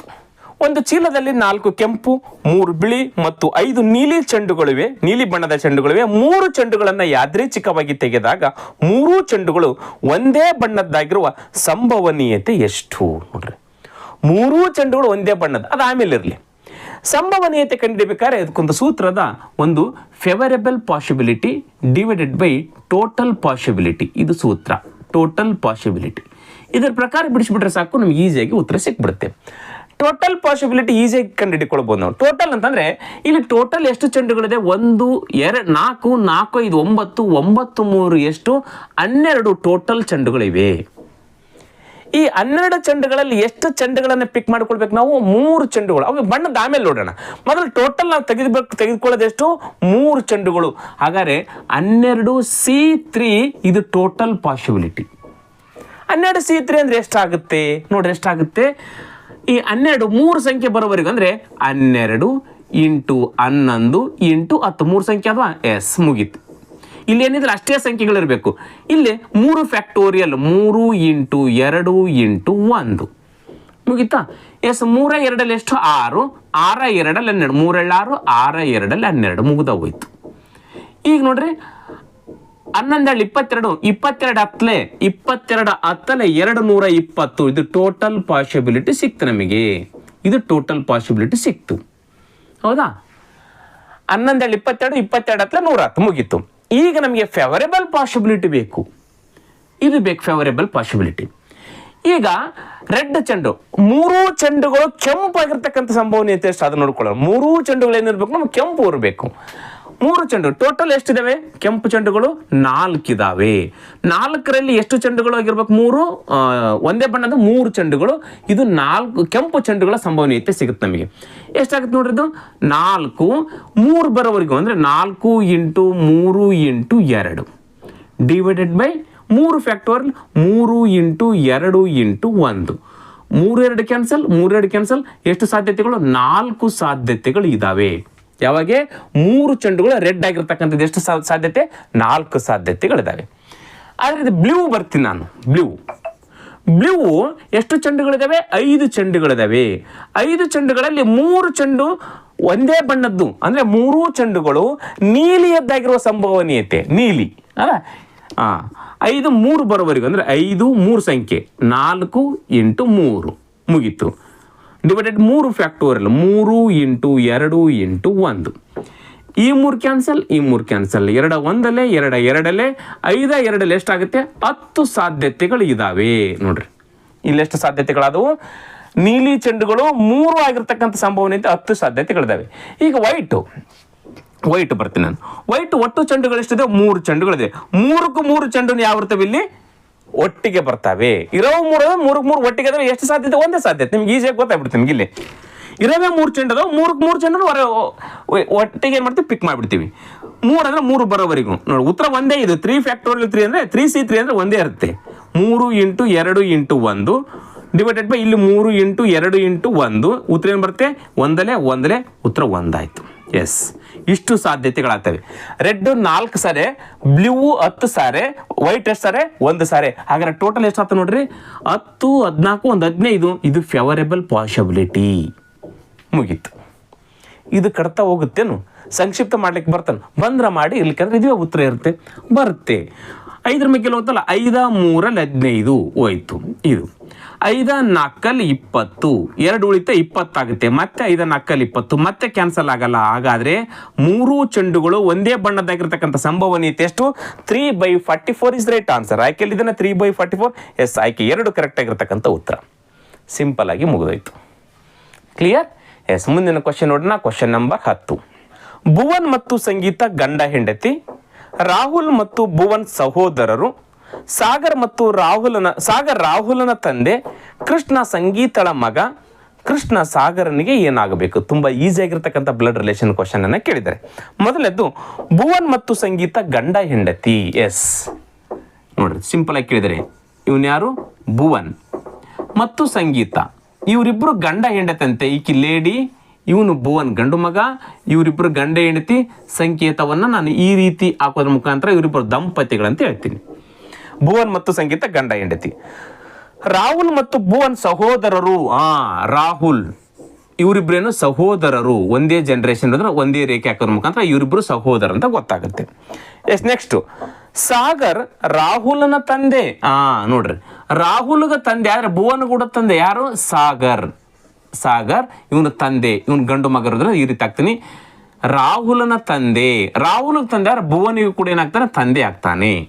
ಕ್ಲಿಯರ್ ಆಯ್ತಾ ಇದು? ಎಸ್, ನೆಕ್ಸ್ಟ್ ನೋಡ್ರಿ, ರಾಹುಲನ ತಂದೆ. ನೆಕ್ಸ್ಟ್ ಕೃಷ್ಣ ಸಂಗೀತಳ ಮಗ. ಸಂಗೀತಳ ಮಗ ಯಾರಂತೆ? ಕೃಷ್ಣ ಸಂಗೀತಳ ಮಗ ಆದ್ರೆ ಭುವನಿಗೂ ಕೂಡ ಏನಾಗಿರ್ತಾನೆ? ಮಗ ಆಗಿರ್ತಾನೆ. ಹೌದಾನೆ? ಕೃಷ್ಣ ಸಂಗೀತಳ ಮಗ. ಇವರಿಬ್ಬರು ಗಂಡ ಹೆಂಡತಿ. ಭುವನಿಗೂ ಕೂಡ ಏನಾಗಿರ್ತಾನೆ? ಕೃಷ್ಣ ಮಗ ಆಗಿರ್ತಾನೆ. ಈಗ ಕೃಷ್ಣ ಸಾಗರನಿಗೆ ಏನಾಗಬೇಕು? ಎಸ್, ಸಾಗರನಿಗೆ ಏನಾಗಬೇಕು? ಕೃಷ್ಣ ಸಾಗರನ ಮಗನ ಮಗ. ಹೌದು ತಾನೆ? ಸಾಗರನ ಮಗನ ಮಗ. ಹಾಗಾದ್ರೆ ಏನಾಗಬೇಕು? ಮೊಮ್ಮಗ ಈಸ್ ರೈಟ್ ಆನ್ಸರ್. ಮೊಮ್ಮಗ. ನೋಡ್ರಿ, ಕ್ವಶನ್ ಅನ್ನ ಕರೆಕ್ಟ್ ಆಗಿ ಅರ್ಥ ಮಾಡ್ಕೊಳ್ಬೇಕು. ಸಾಗರನಿಗೆ ಏನಾಗಬೇಕಂತ ಕ್ವಶನ್ ಕೇಳಿದ್ರೆ ಕೃಷ್ಣ ಸಾಗರನಿಗೆ ಏನಾಗಬೇಕು? ಹಾಗಾದ್ರೆ ಸಾಗರನ ಮಗನ ಮಗ ಮೊಮ್ಮಗ ಈಸ್ ರೈಟ್ ಆನ್ಸರ್. ಒಂದು ವೇಳೆ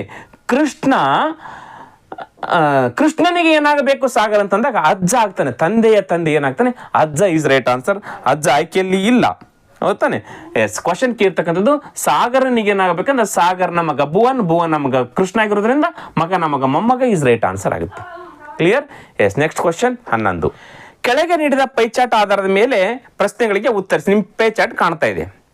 ಒಂದು ನಗರದಲ್ಲಿ ಒಂದು ನಿರ್ದಿಷ್ಟ ಗುಂಪಿನ ಯುವ ಜನರಿಗೆ ಯಾವ ರೀತಿಯ ಸಂಗೀತ ಇಷ್ಟ ಎಂಬುದರ ಬಗ್ಗೆ ತಿಳಿಯಲು ಒಂದು ಸಮೀಕ್ಷೆಯನ್ನು ಮಾಡಲಾಯಿತು. ಯುವ ಜನರಿಗೆ, ಒಂದು ನಗರದ ಯುವ ಜನರ ಮೇಲೆ ಒಂದು ಸರ್ವೆ ಮಾಡ್ತಾರೆ, ಯಾರ್ಯಾರಿಗೆ ಯಾವ್ಯಾವ ಮ್ಯೂಸಿಕ್ ಇಷ್ಟ ಅಂತೇಳಿ. ಕೆಳಗೆ ನೀಡಲಾದ ಪೈಚಾಟ್ ಈ ಸಮೀಕ್ಷೆಯ ಫಲಿತಾಂಶವನ್ನು ನಿಮಗೆ ಪೈಚಾಟ್ ಕಾಣುತ್ತೆ, ಅದನ್ನು ಬರ್ಕೊಂಡಿದ್ದೆ ನಾನಿಲ್ಲೇ. ಶಾಸ್ತ್ರೀಯ ಸಂಗೀತವನ್ನ 10%, ಪಾಶ್ಚಾತ್ಯ ಸಂಗೀತವನ್ನ 25% ಜನ ಇಷ್ಟಪಡ್ತಾರೆ, ಯೂತ್ಸ್ ಯುವ ಜನರು. ಆಮೇಲೆ ಜಾನಪದವನ್ನ 35%, ಸುಗಮ ಸಂಗೀತವನ್ನ 30% ಜನ ಏನ್ ಮಾಡ್ತಾರೆ, ಇದು ಇಷ್ಟಪಡ್ತಾರೆ. ಟೋಟಲ್ 100% ಆಗುತ್ತೆ. ಟೋಟಲ್ 100%. 5 0 ಕೆಲ ಬಂತು, 1 3 3 3 9 10 100% ಆಯ್ತಾ. ಟೋಟಲ್ 100% ಯುವ ಜನರು. ಶಾಸ್ತ್ರೀಯ ಸಂಗೀತವನ್ನು 10%, ಪಾಶ್ಚಾತ್ಯವನ್ನ 25% ಇಷ್ಟಪಡ್ತಾರೆ, 35% ಜಾನಪದ, ಸುಗಮ ಸಂಗೀತವನ್ನ 30% ಜನ ಇಷ್ಟಪಡ್ತಾರೆ. ಅದನ್ನ ಪೇಚಾಟ್ ಅಲ್ಲಿ ಹೇಳಿದ್ದಾರೆ. ಎಸ್, ಕ್ವಶನ್ಗೆ ಬರ್ತೀನಿ ಈಗ ನಾನು.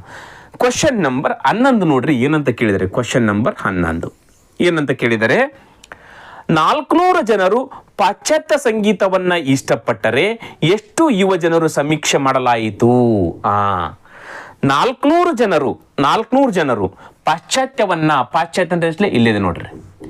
25% ಅಂದ್ರೆ 400 ಜನ ಅಂತ ಅರ್ಥ. ಹಾಗಾದ್ರೆ ಎಷ್ಟು ಜನರು 100% ಅಂದ್ರೆ ಎಷ್ಟು ಜನ? ಹೌದಾನೆ, ಅದು ಕ್ಲಿಯರ್ ಆಗಿದೆ. ಎಷ್ಟು ಯುವ ಜನರನ್ನ ಸಮೀಕ್ಷೆ ಮಾಡಲಾಯಿತು? 100% ಜನ ಯುವ ಜನರನ್ನ ಪರೀಕ್ಷೆ ಮಾಡಿದ್ದು. ಹಾಗಾದ್ರೆ 25% ಅಂದ್ರೆ 400, ಹಾಗಾದ್ರೆ 100 ಅಂದ್ರೆ ಎಷ್ಟಾಗುತ್ತೆ? ಇಲ್ಲೇ ಗೊತ್ತಾಗುತ್ತೆ. 25 4 100, ಹಾಗಾದ್ರೆ 400 4 1600 ಜನ ಅಂತ ಇಲ್ಲೇ ಗೊತ್ತಾಗ್ಬಿಡುತ್ತೆ. ಲೆಕ್ಕ ಮಾಡಿ ತೋರಿಸ್ಲಾ? ಎಸ್, 25% ಜನ ಅಂದ್ರೆ ಎಷ್ಟು? 400. ಇದ್ಯಾವುದು? ಪಾಶ್ಚಾತ್ಯ ಸಂಗೀತವನ್ನ. ಹಾಗೆ ನಮಗೆ ಬೇಕಾಗಿರೋದು 100% ತಾನೆ. 100% ಅಂದ್ರೆ ಎಷ್ಟಾಗುತ್ತೆ? ಈ ಪರ್ಸೆಂಟ್ ಕ್ಯಾನ್ಸಲ್, ಈ ಪರ್ಸೆಂಟ್ ಕ್ಯಾನ್ಸಲ್. 25 ಒಂದಲೇ, 25 4ಲೇ, ಹಾಗಾದ್ರೆ 4 4 16, ಇವೆರಡು 0. ಹಾಗಾದ್ರೆ 1600 ಯುವ ಜನರನ್ನ ಸರ್ವೆ ಮಾಡಲಾಯಿತು. ನೋಡ್ರಿ, ಮುಗ್ದ ಹೋಯ್ತು. ಅವ್ರು ಕೇಳ್ತಕ್ಕಂಥ ಕ್ವಶನ್ ಉತ್ತರ ಗೊತ್ತಾಯ್ತು ನಮಗೆ. 1600 ಜನರನ್ನ ಆಯ್ಕೆ 4 ಕರೆಕ್ಟ್ ಆಗಿರ್ತಕ್ಕಂಥ ಉತ್ತರ. ಕ್ಲಿಯರ್ ಆಯ್ತು ಈ ಕ್ವಶನ್ಗೆ ಉತ್ತರ? ಎಸ್, 1600 ಜನರನ್ನ ಸರ್ವೆ ಮಾಡಿದ್ರು, ಇಷ್ಟು ಜನ ಯೂತ್ಸಿದ್ದಾರೆ. ಈ ಕ್ವಶನ್ಗೆ ಉತ್ತರ ಮುಗಿತು. ನೆಕ್ಸ್ಟ್ ಕ್ವಶನ್ ನಂಬರ್ 12 ನೋಡ್ರಿ, ಏನಂತ ಕೇಳಿದ್ದಾರೆ. ಜನಪದ ಸಂಗೀತವನ್ನ ಇಷ್ಟಪಡುವ ಗರಿಷ್ಠ ಜನರ ಸಂಖ್ಯೆ ಎಷ್ಟು? ಜನಪದ ಸಂಗೀತ 35%. ಸೇಮ್. 100% ಅಂದ್ರೆ 1600, ಹಾಗಾದ್ರೆ 35% ಅಂದ್ರೆ ಎಷ್ಟು? ಈಸಿಯಾಗಿ ಅಲ್ಲೇ ಮಾಡಿಬಿಡ್ಬೋದು. ಎಷ್ಟು? 100% ಅಂದ್ರೆ 1600, ಅಥವಾ 25% ಅಂದ್ರೆ 400, ಹಾಗಾದ್ರೆ 35% ಅಂದ್ರೆ ಎಷ್ಟು? ಹಂಗಾದ್ರೂ ಮಾಡ್ಬೋದು, ಯಾವುದಾದ್ರೂ ಮಾಡ್ಕೊಳ್ಬೋದು ನೀವು. ನೋಡ್ರಿ, ನಾವು ಈಸಿಯಾಗಿ 100% ಅಂದ್ರೆ ಎಷ್ಟು ಜನ? 100% ಅಂದ್ರೆ 1600. ಹಾಗಾದ್ರೆ 35% ಜನಪದ ಸಂಗೀತವನ್ನು ಇಷ್ಟಪಡ್ತಕ್ಕಂಥವ್ರು 35%. ಹಾಗಾದ್ರೆ ಇವೆರಡು 0 ಕ್ಯಾನ್ಸಲ್, ಇವೆರಡು 0 ಕ್ಯಾನ್ಸಲ್. ಹಾಗಾದ್ರೆ ಈಸಿಯಾಗಿ ಗುಣಾಕಾರ ಮಾಡಿ. 16 5 80ಕ್ಕೆ 0 ಕೈಲ ಬಂತು 8.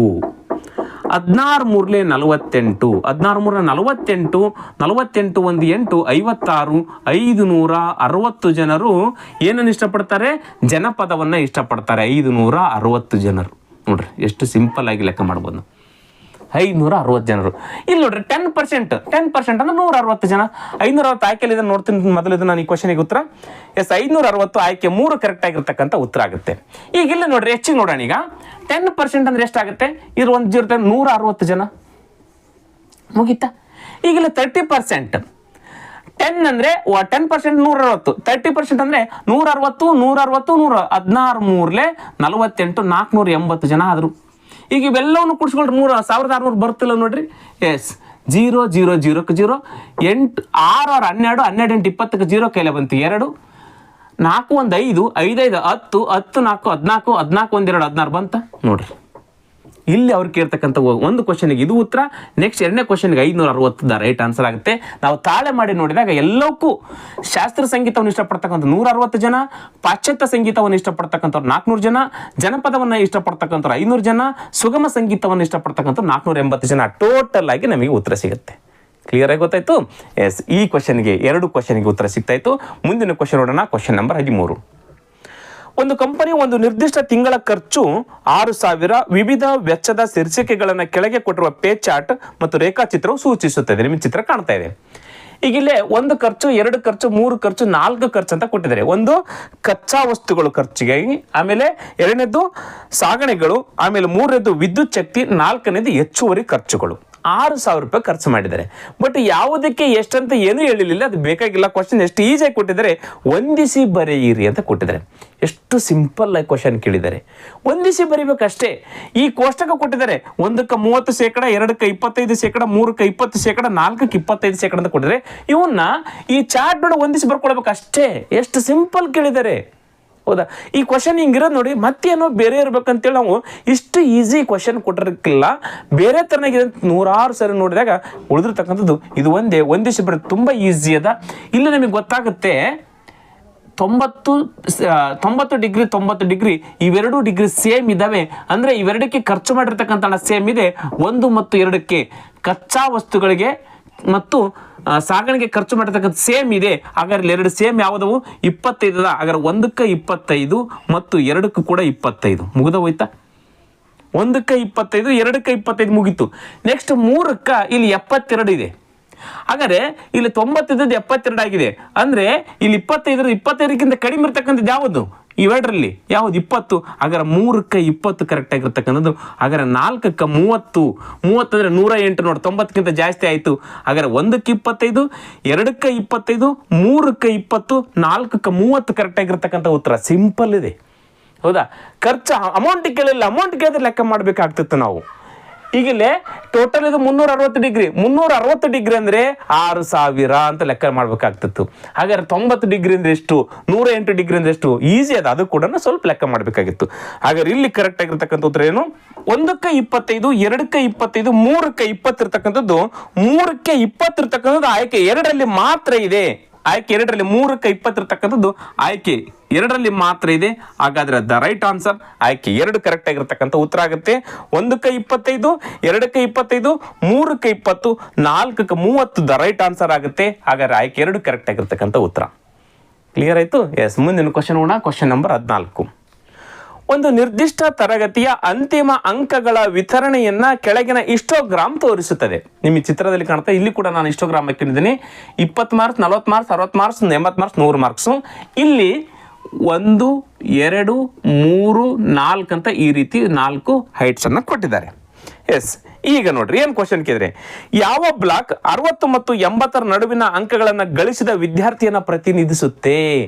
60ರಿಂದ 80 ನೋಡ್ರಿ, 60ರಿಂದ 80 ತೋರಿಸ್ತಕ್ಕಂಥ ಬ್ಲಾಕ್ ಯಾವುದಂತ ಕ್ವಶನ್ ಕೇಳಿದ್ದಾರೆ. ಇದು ಡಿ ಬ್ಲಾಕ್ 20ರಿಂದ 40, ಹೌದಾ? ಸಿ ಬ್ಲಾಕ್ 40ರಿಂದ 60 ಒಳಗಡೆ, 60ರಿಂದ 80 ಒಳಗಿರ್ತಕ್ಕಂಥದ್ದು B block. The right answer B block. ಮುಗೀತು. ಎ ಬ್ಲಾಕ್ 80ರಿಂದ 100 ಒಳಗಡೆ ಅಂಕಗಳನ್ನು ತೆಗೆದುಕೊಂಡಿದ್ದಾರೆ. ಕ್ಲಿಯರ್ ಆಯ್ತಾ ಇದು? ಎಸ್, ಒಂದನೇ ಕ್ವಶನ್ಗೆ ಈ ಒಂದು ಕ್ವಶನ್ ಅದರಲ್ಲಿ ಅರ್ಧ ಇದೆ.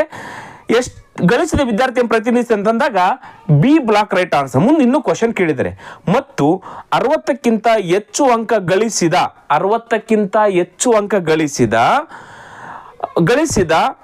ಗಳಿಸಿದ ಶೇಕಡಾವಾರು ವಿದ್ಯಾರ್ಥಿಗಳ ಸಂಖ್ಯೆ ಎಷ್ಟು? ನೋಡಿ, 60ಕ್ಕಿಂತ ಜಾಸ್ತಿ ತೆಗೆದಿರ್ತಕ್ಕಂಥ ವಿದ್ಯಾರ್ಥಿಗಳ ಸಂಖ್ಯೆ ಕೇಳಿದರೆ ಶೇಕಡಾದಲ್ಲಿ.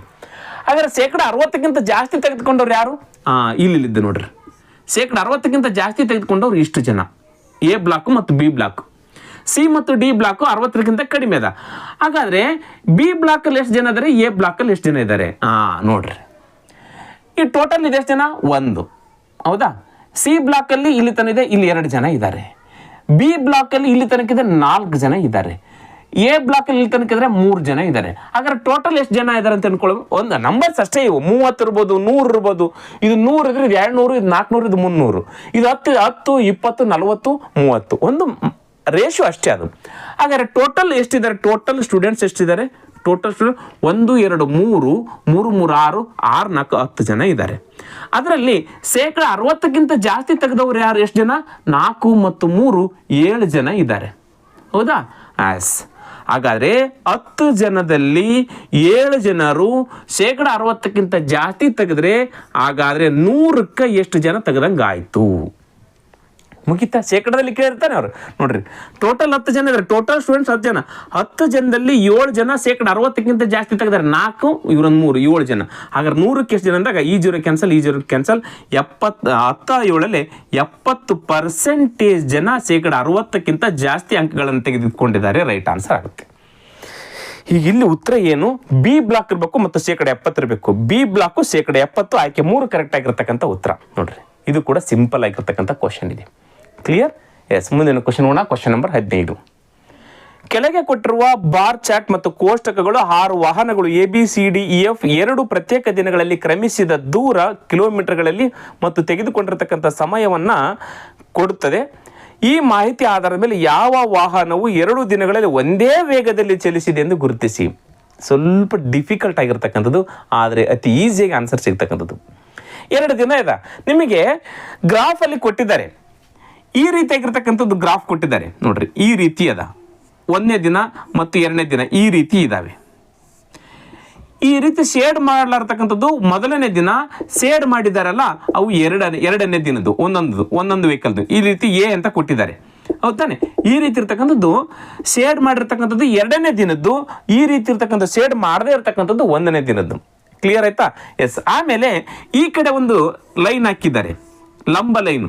ಇದು ಗಂಟೆಯನ್ನು ಪ್ರತಿನಿಧಿಸುತ್ತೆ. ನಿಮಗೆ ಕಾಣ್ತಾ ಇದೆ ಕೋಷ್ಟಕದಲ್ಲಿ, ಚಿತ್ರನ ಇಳಿಸಿಲ್ಲ ಅಷ್ಟೇ, ಅಲ್ಲಿ ಕಾಣ್ತಾ. ಈ ಕಡೆ ಏನದು ಗಂಟೆಯನ್ನು ಪ್ರತಿನಿಧಿಸುತ್ತೆ.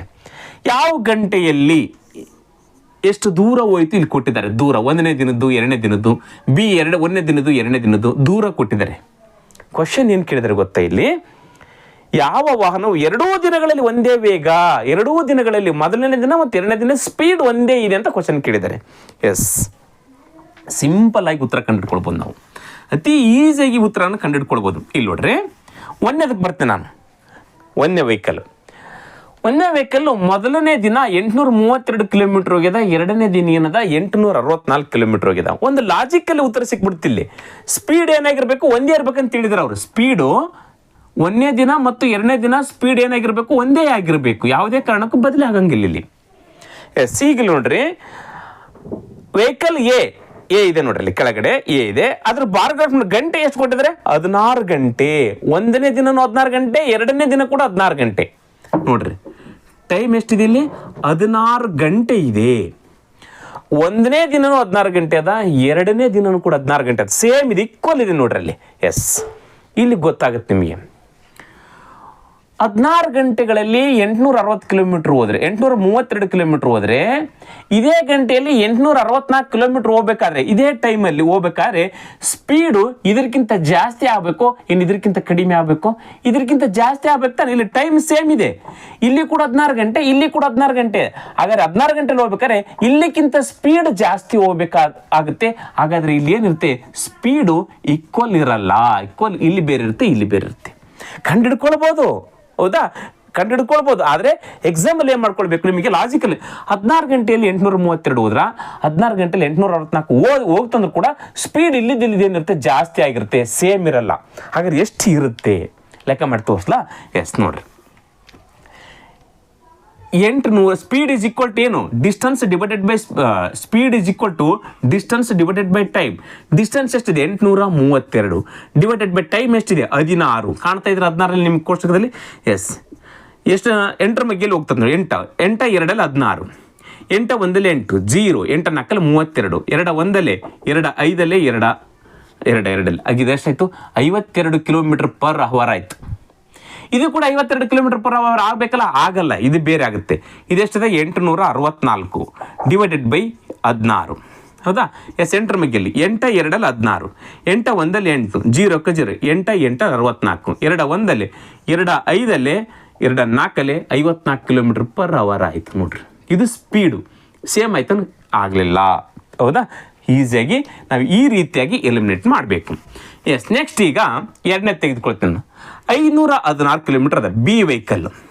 ಎಷ್ಟದ? 510 ಮೊದಲನೇ ದಿನ. ಹಾಗಾದ್ರೆ ಮೊದಲನೇ ದಿನ ಟೈಮ್ ಎಷ್ಟು ತೆಗೆದುಕೊಂಡಿದೆ ನೋಡ್ರಿ ಬಿ ವೆಹಿಕಲ್ಲು? ಮೊದಲನೇ ದಿನ ಟೈಮ್ ಎಷ್ಟು ತೆಗೆದುಕೊಂಡಿದೆ? 12 ಗಂಟೆ. 2ನೇ ದಿನ 18 ಗಂಟೆ ಅಂತದ.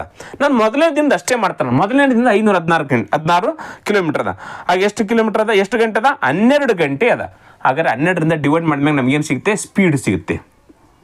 ಎಸ್, ನೀವು 6 ಮಗ್ಗೆಲಾದ್ರೂ ಹೊಡ್ಕೊಳ್ರಿ ಅಥವಾ 2 ಮಗ್ಗೆಲಾದ್ರೂ ಹೊಡ್ಕೊಳ್ರಿ. ನಿಮ್ಗೆ ಅತಿ ಈಸಿ ಯಾವ್ದು ಅನ್ಸುತ್ತೆ ಅದ್ರ ಮಗ್ಗೆಯಿಂದ ಹೊಡ್ಕೊಳ್ರಿ.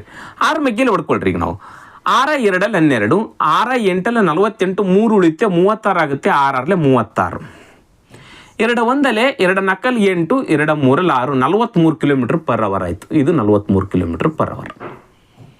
ಎರಡನೇ ದಿನ ಎಷ್ಟು ಕಿಲೋಮೀಟರ್ ಹೋಗುತ್ತಾ? 774 ಕಿಲೋಮೀಟರ್ ಡಿಸ್ಟೆನ್ಸ್ ಹೋಗುತ್ತಾ. ಟೈಮಿಂಗ್ ಏನಿದೆ ನೋಡ್ರಿ, ಎರಡನೇ ದಿನದ ಟೈಮಿಂಗ್. ಬಿ ಗಾಡೆ ಕೆಳಗಡೆನೆ ಬಿ ನೋಡ್ಕೊಳ್ರಿ. ಈಗ ಟೈಮಿಂಗ್ ಈಗ ಲಂಬ ರೇಖೆ ನೋಡ್ಕೊಳ್ರಿ, ಶೇಡ್ ಆಗಿದೆಲ್ಲ ಅದು ನೋಡ್ಕೊಳ್ರಿ. ಅದು 18 ಗಂಟೆ ನೋಡ್ರಿ. 774 ಕಿಲೋಮೀಟರ್ ಹೋಗಕ್ಕೆ ಎಷ್ಟು ಗಂಟೆ? 18 ಗಂಟೆ ಸಮಯವನ್ನು ತೆಗೆದುಕೊಂಡಿದೆ. ಎಸ್, ಯಾವ ಮಗ್ಗೆಲ್ ಹೊಡಿತೀರಿ? 2 ಮಗ್ಗೆಲಾದ್ರೂ 2 3 ಮಗ್ಗೆಲ್ ಹೋಗ್ತಾ ನೋಡ್ರಿ. 14 18, 3 ಮಗ್ಗೆಲ್ ನೋಡ್ರಿ. 3 6 18, 3 2 6, 1 ಉಳಿತೆ 17 ಆಗುತ್ತೆ, 3 15, 2 ಉಳಿತೆ 24 ಆಗುತ್ತೆ, 3 8 24. ಎಸ್, 6 1 6, 6 4 24, 1 ಉಳಿತೆ 18 ಆಗುತ್ತೆ, 6 3 18. ಇಲ್ಲಿ 43, ಇಲ್ಲಿ 43. ಹಾಗಾದರೆ ಎರಡೂ ದಿನನೂ ಒಂದೇ ವೇಗವಾಗಿರ್ತಕ್ಕಂಥದ್ದು ನೋಡ್ರಿ. ಎಷ್ಟು ಈಜಿ ಸಿಕ್ ಲೆಕ್ಕ ಮಾಡೋದೇ ಬೇಕಾಗಿಲ್ಲ. ಮುಂದೆ ನಾವು ಕ್ವಶನ್ ಕೇಳಿದ ಉತ್ತರ ಸಿಕ್ತಲ್ಲ ನಮಗಿಲ್ಲೀಗ. ಯಾವ ವಾಹನವು, ಕ್ವಶನ್ ಲಾಸ್ಟ್ ಲೈನ್ ನೋಡ್ತಾ ಇದ್ದೀನಿ, ಯಾವ ವಾಹನವು ಎರಡೂ ದಿನಗಳಲ್ಲಿ ಒಂದೇ ವೇಗದಲ್ಲಿ ಚಲಿಸಿದೆ ಎಂದು ಗುರುತಿಸಿರಂದಾಗ ಎರಡೂ ದಿನದಲ್ಲಿ ಇದು 43 ಕಿಲೋಮೀಟರ್ ಪರ್ ಅವರ್, ಇದು ಕೂಡ 43 ಕಿಲೋಮೀಟರ್. ಯಾವ ವಾಹನ? ವಾಹನ ಬಿ ಈಸ್ ರೈಟ್ ಆನ್ಸರ್. ಆಯ್ಕೆ 3 ಕರೆಕ್ಟ್ ಆಗಿರ್ತಕ್ಕಂಥ ಉತ್ತರ ನೋಡ್ರಿ. ಎರಡೂ ದಿನ 43 kilometre per hour, 43 kilometre per hour ಅಲ್ಲಿ ಓಡಿದೆ. ಎಸ್ ಸರ್, ಇವು ನಾವು ಮುಂದೆ ಬರ್ಬೋದಲ್ಲ ಅಂತ ಕೇಳ್ಬೋದು ನೀವು. ಎಸ್, ನಾನು ಮುಂದೆ ಯಾವ್ದನ್ನ ಇದನ್ನ ತೆಗೆದುಕೊಳ್ತೀನಿ ನಾನೀಗ. ಹೌದಾ, ಇದೇ ವೆಹಿಕಲ್ ತೆಗೆದುಕೊಳ್ತೀನಿ, ಸಿ ವೆಹಿಕಲ್ ತೆಗೆದುಕೊಳ್ತೀನಿ. ಸೇಮ್ ಇರ್ಬೋದಲ್ಲ? ಇರಲ್ಲ. ಎಸ್, ಇದೆಷ್ಟದ? ಸಿ ವೆಹಿಕಲ್ಲು 693 ಕಿಲೋಮೀಟರ್ ಹೋಗಿದೆ. ಎಷ್ಟು ಗಂಟೆಗಳಲ್ಲಿ ಹೋಗಿದೆ ನೋಡ್ರಿ? ಮೊದಲನೇ ದಿನ ಸಿ ವೆಹಿಕಲ್ಲು ಮೊದಲನೇ ದಿನ 11 ಕಿಲೋಮೀಟರ್ 11 ಗಂಟೆಯಲ್ಲಿ ಹೋಗ್ಯದ. 11 1 11, 11 6 66, 3 ಉಳಿತೆ 36 ಆಯ್ತು, 11 3 33, ಇದು 63 ಕಿಲೋಮೀಟರ್ ಪರ್ ಅವರ್ ಆಯಿತು. ಈಗ ಇದು ಕೂಡ 63 ಆಗಬೇಕಲ್ಲ. ಎಷ್ಟು ಕಿಲೋಮೀಟರ್ ಹೋಯ್ತು? 810 ಕಿಲೋಮೀಟರ್. ಎಷ್ಟು ಟೈಮಲ್ಲಿ? ಟೈಮ್ ಎಷ್ಟು ಹೊಡಿದೆ ನೋಡ್ರಿ? ಟೈಮು 18 ಗಂಟೆ ನೋಡ್ರಿ. ಇದು ಕೂಡ 18 ಗಂಟೆ ಅಂತದ. ಹೌದಾ, 18 ಗಂಟೆ. ಎಸ್, 9 ಮಗ್ಗೆಯಲ್ಲಿ 9 2 18, 9 9 81, 1 0. ಈಗ 2 1 2 45, ಇದು 63 ಆಯ್ತು, ಇದು 45 ಆಯಿತು. ಇದೆಷ್ಟಾಯಿತು? 45 ಆಯ್ತು. ಇಲ್ಲಿ ಕೂಡ ಏನಾಯಿತು? ಸ್ಪೀಡು ಈಸ್ ನಾಟ್ ಈಕ್ವಲ್, ಎರಡು ಸೇಮ್ ಆಗಲಿಲ್ಲ. ಅದೇ ರೀತಿಯಾಗಿ ಇದನ್ನು ಮಾಡಿ ನಿಮ್ಗೆ ಉತ್ತರ ಏನು ಬರುತ್ತೆ? ಬೇರೆ ಬೇರೆ ಬೇಕಾದ್ರೆ ಅದನ್ನು ಕೂಡ ಮಾಡಿ ತೋರಿಸ್ತೀನಿ ನಿಮಗೆ. ನಿಮಗೆ ಇಲ್ಲಿ ಉತ್ತರ 2ರಲ್ಲೇ ಮುಗಿದೋಯ್ತು. ಇದು ನೋಡಿದ ತಕ್ಷಣ 1 ಸೆಕೆಂಡ್ ಬೇಕಿರೋದಕ್ಕೆ ಉತ್ತರ ಕಂಡುಹಿಡ್ಕೊಳ್ಳಿಕ್ಕೆ. ಇವೆರಡದ ಟೈಮ್ ಸೇಮ್ ಅದ, ಡಿಸ್ಟೆನ್ಸ್ ಬೇರೆ ಬೇರೆ ಆದಮೇಲೆ ಸ್ಪೀಡ್ ಕೂಡ ಬೇರೆ ಬೇರೆ ಇರ್ತವೆ. ಮುಗಿದೋಯ್ತದ ಉತ್ತರ ಅಲ್ಲ. ಎರಡನೇದಕ್ಕೆ ಬರ್ತೀವಿ, ಇದಕ್ಕೆ ಮಾತ್ರ ಲೆಕ್ಕ ಮಾಡ್ತೀವಿ. ಇಲ್ಲಿ 43, ಇಲ್ಲಿ 43 ಬಂತು. ಮುಂದೆ ನೋಡೋದು ಅವಶ್ಯಕತೆನೇ ಇಲ್ಲ. ಉತ್ತರ ಕರೆಕ್ಟ್ ಆಗಿರ್ತಕ್ಕಂಥದ್ದು ಬಿ ವೆಹಿಕಲ್. ಮುಗಿದೋಯ್ತು. ಎಸ್, ಇದೊಂದು ನಿಮಗೆ ಮಾಡಿ ತೋರಿಸ್ತೀನಿ. 552 ಡಿಸ್ಟೆನ್ಸ್ ಎಷ್ಟಿದೆ? 552 ಕಿಲೋಮೀಟರ್ ಅದ. ಇದು ಹೋಲಿಕೆ ಎಷ್ಟು ಟೈಮ್ ತೆಗೆದುಕೊಂಡೆ ನೋಡ್ರಿ? ಯಾವುದು? Vehicle D. ಹೌದು ತಾನೆ? Vehicle D 552. ಟೈಮ್ ಎಷ್ಟು ತೆಗೆದುಕೊಂಡ್ರೆ? ಮೊದಲನೇ ದಿನ 12 ಗಂಟೆ. ಸರಿ, ಎಸ್, 12 ಗಂಟೆ ಸಮಯವನ್ನು ತೆಗೆದುಕೊಂಡಿದೆ. ಡಿ ವೆಹಿಕಲ್ಲು ಮೊದಲನೇ ದಿನ 12 ಗಂಟೆ. ಎರಡನೇ ದಿನ ಎಷ್ಟು ತೆಗೆದುಕೊಂಡದ? ಎಸ್, 15 ಗಂಟೆ. ಎರಡನೇ ದಿನ ಎಷ್ಟು ಹೊಡೆದ? 765 ಕಿಲೋಮೀಟರ್. 765 ಕಿಲೋಮೀಟರ್. ಎಷ್ಟು ಟೈಮ್? 15 ಗಂಟೆ. ಹೌದಾ? ಎಸ್, ಈಗ ನೋಡೋಣ. 12 1 12, 12 ಮಗ್ಗೆಯಲ್ಲಿ 52 ಬರ್ತಂಗ. 12 4 48, 12 4 48. ಎಷ್ಟು ಉಳೀತು? 8 ಹೋಯ್ತು ಅಂತಂದ್ರೆ 7 ಉಳೀತು, 72 ಆಯಿತು. 12 6 72, 46 ಕಿಲೋಮೀಟರ್ ಪರ್ ಅವರ್ ಬಂತ.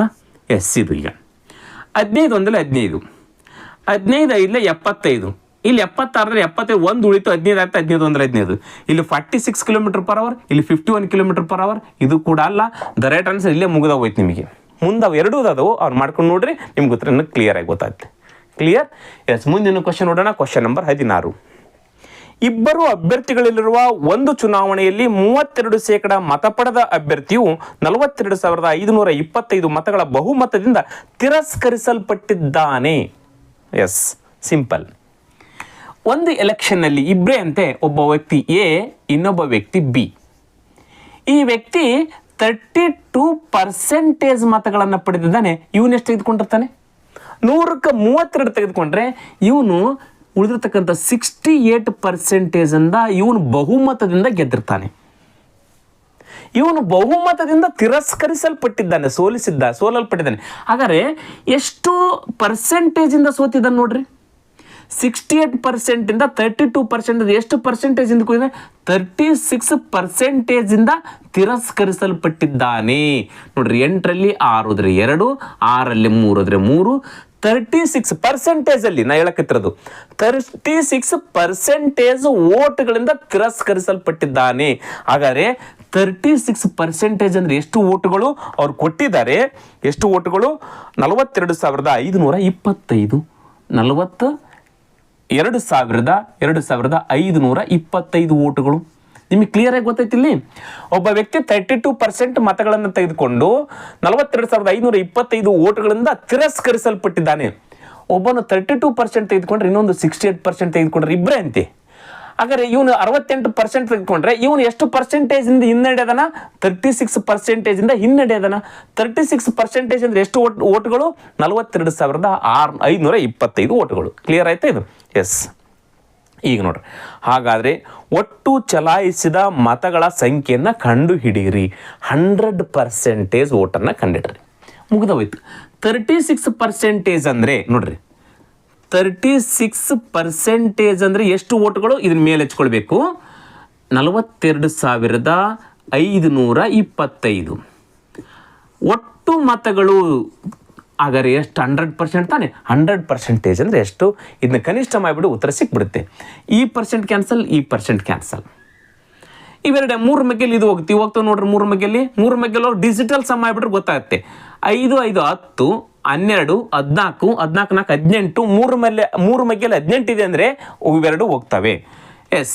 ಈಗ 3 ಮಗ್ಗೆಲ್ಲಿ ಅಂದರೆ 3 1 3, 3 2 6, 3 1 3, 1 ಉಳಿತೆ 12 ಆಗುತ್ತೆ, 3 4 12, 3 1 3, 2 ಉಳಿತೆ 22 ಆಗುತ್ತೆ, 3 7 21, 1 ಉಳಿತೆ 15 ಆಗುತ್ತೆ, 3 5 15. ಮುಗಿತಾ?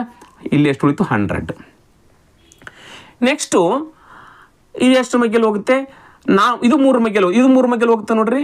ಎಸ್. 4 6, 6 1 7, 13, 13 5 18, ಮತ್ತೆ 18 ಆಗುತ್ತೆ, ಮತ್ತೆ 3 ಮಗ್ಗೆಲ್ಲಿ ಹೋಗ್ತವೆ. ಡೈರೆಕ್ಟಾಗಿ 6 ಮಗ್ಗೆಲ್ಲಿ ಹೊಡಿಬೋದಿತ್ತು, 9 ಮಗ್ಗೆಲ್ಲಿ ಹೊಡಿಬೋದಿತ್ತು.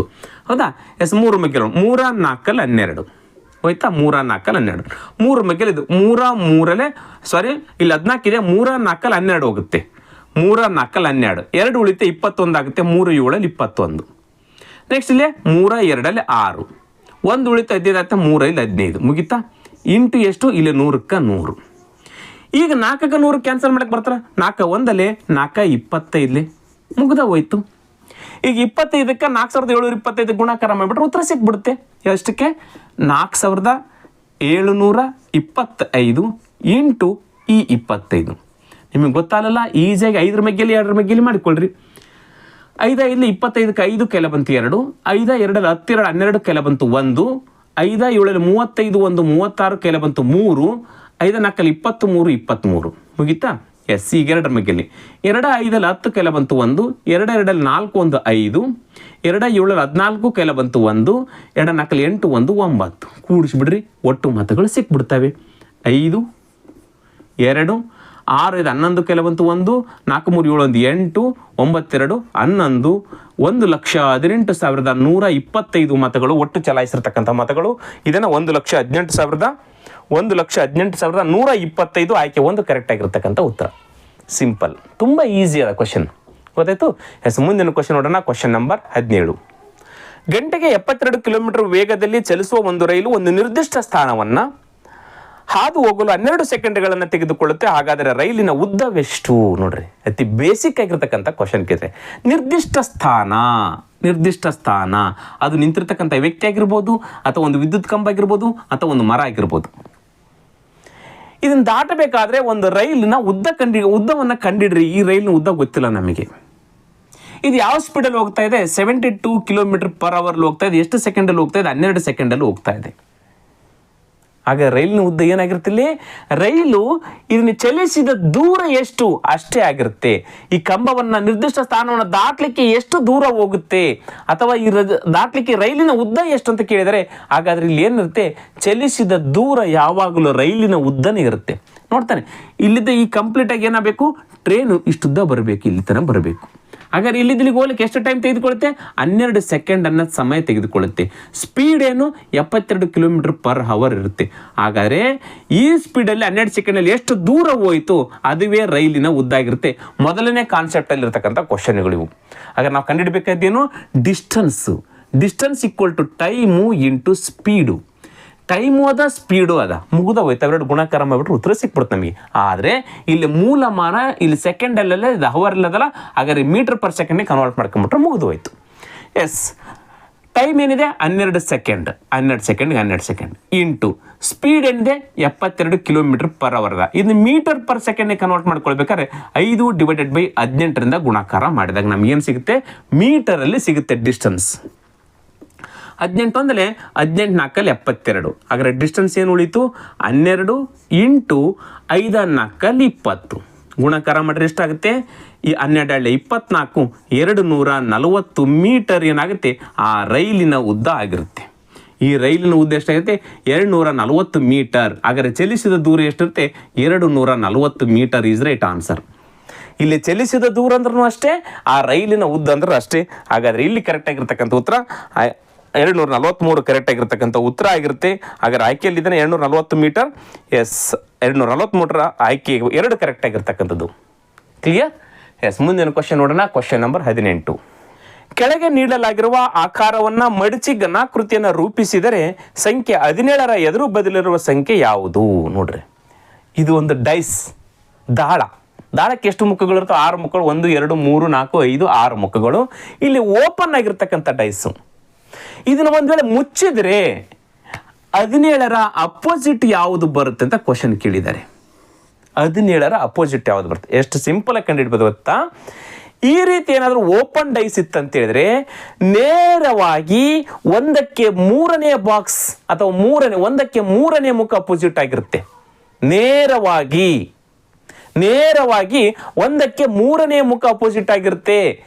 ನೇರವಾಗಿ 1ಕ್ಕೆ 1 2 3ನೇ ಮುಖ ಅಪೋಸಿಟ್ ಆಗಿರುತ್ತೆ. ಇದು ನೇರ. 1ಕ್ಕೆ 1 2 3ನೇ ಮುಖ ಅಪೋಸಿಟ್ ಆಗಿರುತ್ತೆ. ಇದಕ್ಕೆ 1ಕ್ಕೆ 1 2 3 3ನೇ ಮುಖ ಅಪೋಸಿಟ್ ಆಗಿರುತ್ತೆ. ಮುಗಿದ ಹೋಯ್ತು.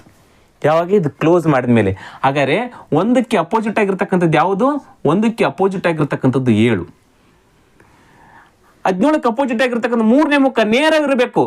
1 2 3. ಹಾಗಾದ್ರೆ 17ಕ್ಕೆ ಅಪೋಸಿಟ್ ಫೇಸ್ ಇರ್ತಕ್ಕಂಥದ್ದು 11. ಹಾಗಾದ್ರೆ 13ಕ್ಕೆ ಅಪೋಸಿಟ್ ಆಗಿರ್ತಕ್ಕಂಥ 3ನೇ ಫೇಸ್ 1 2 3. ಹಾಗಾದ್ರೆ 13ಕ್ಕೆ ಅಪೋಸಿಟ್ ಇರ್ತಕ್ಕಂಥದ್ದು 3ನೇದ್ದು. ನೋಡಿ, ಎಲ್ಲ ಮುಖಗಳು ಸಿಕ್ಕು.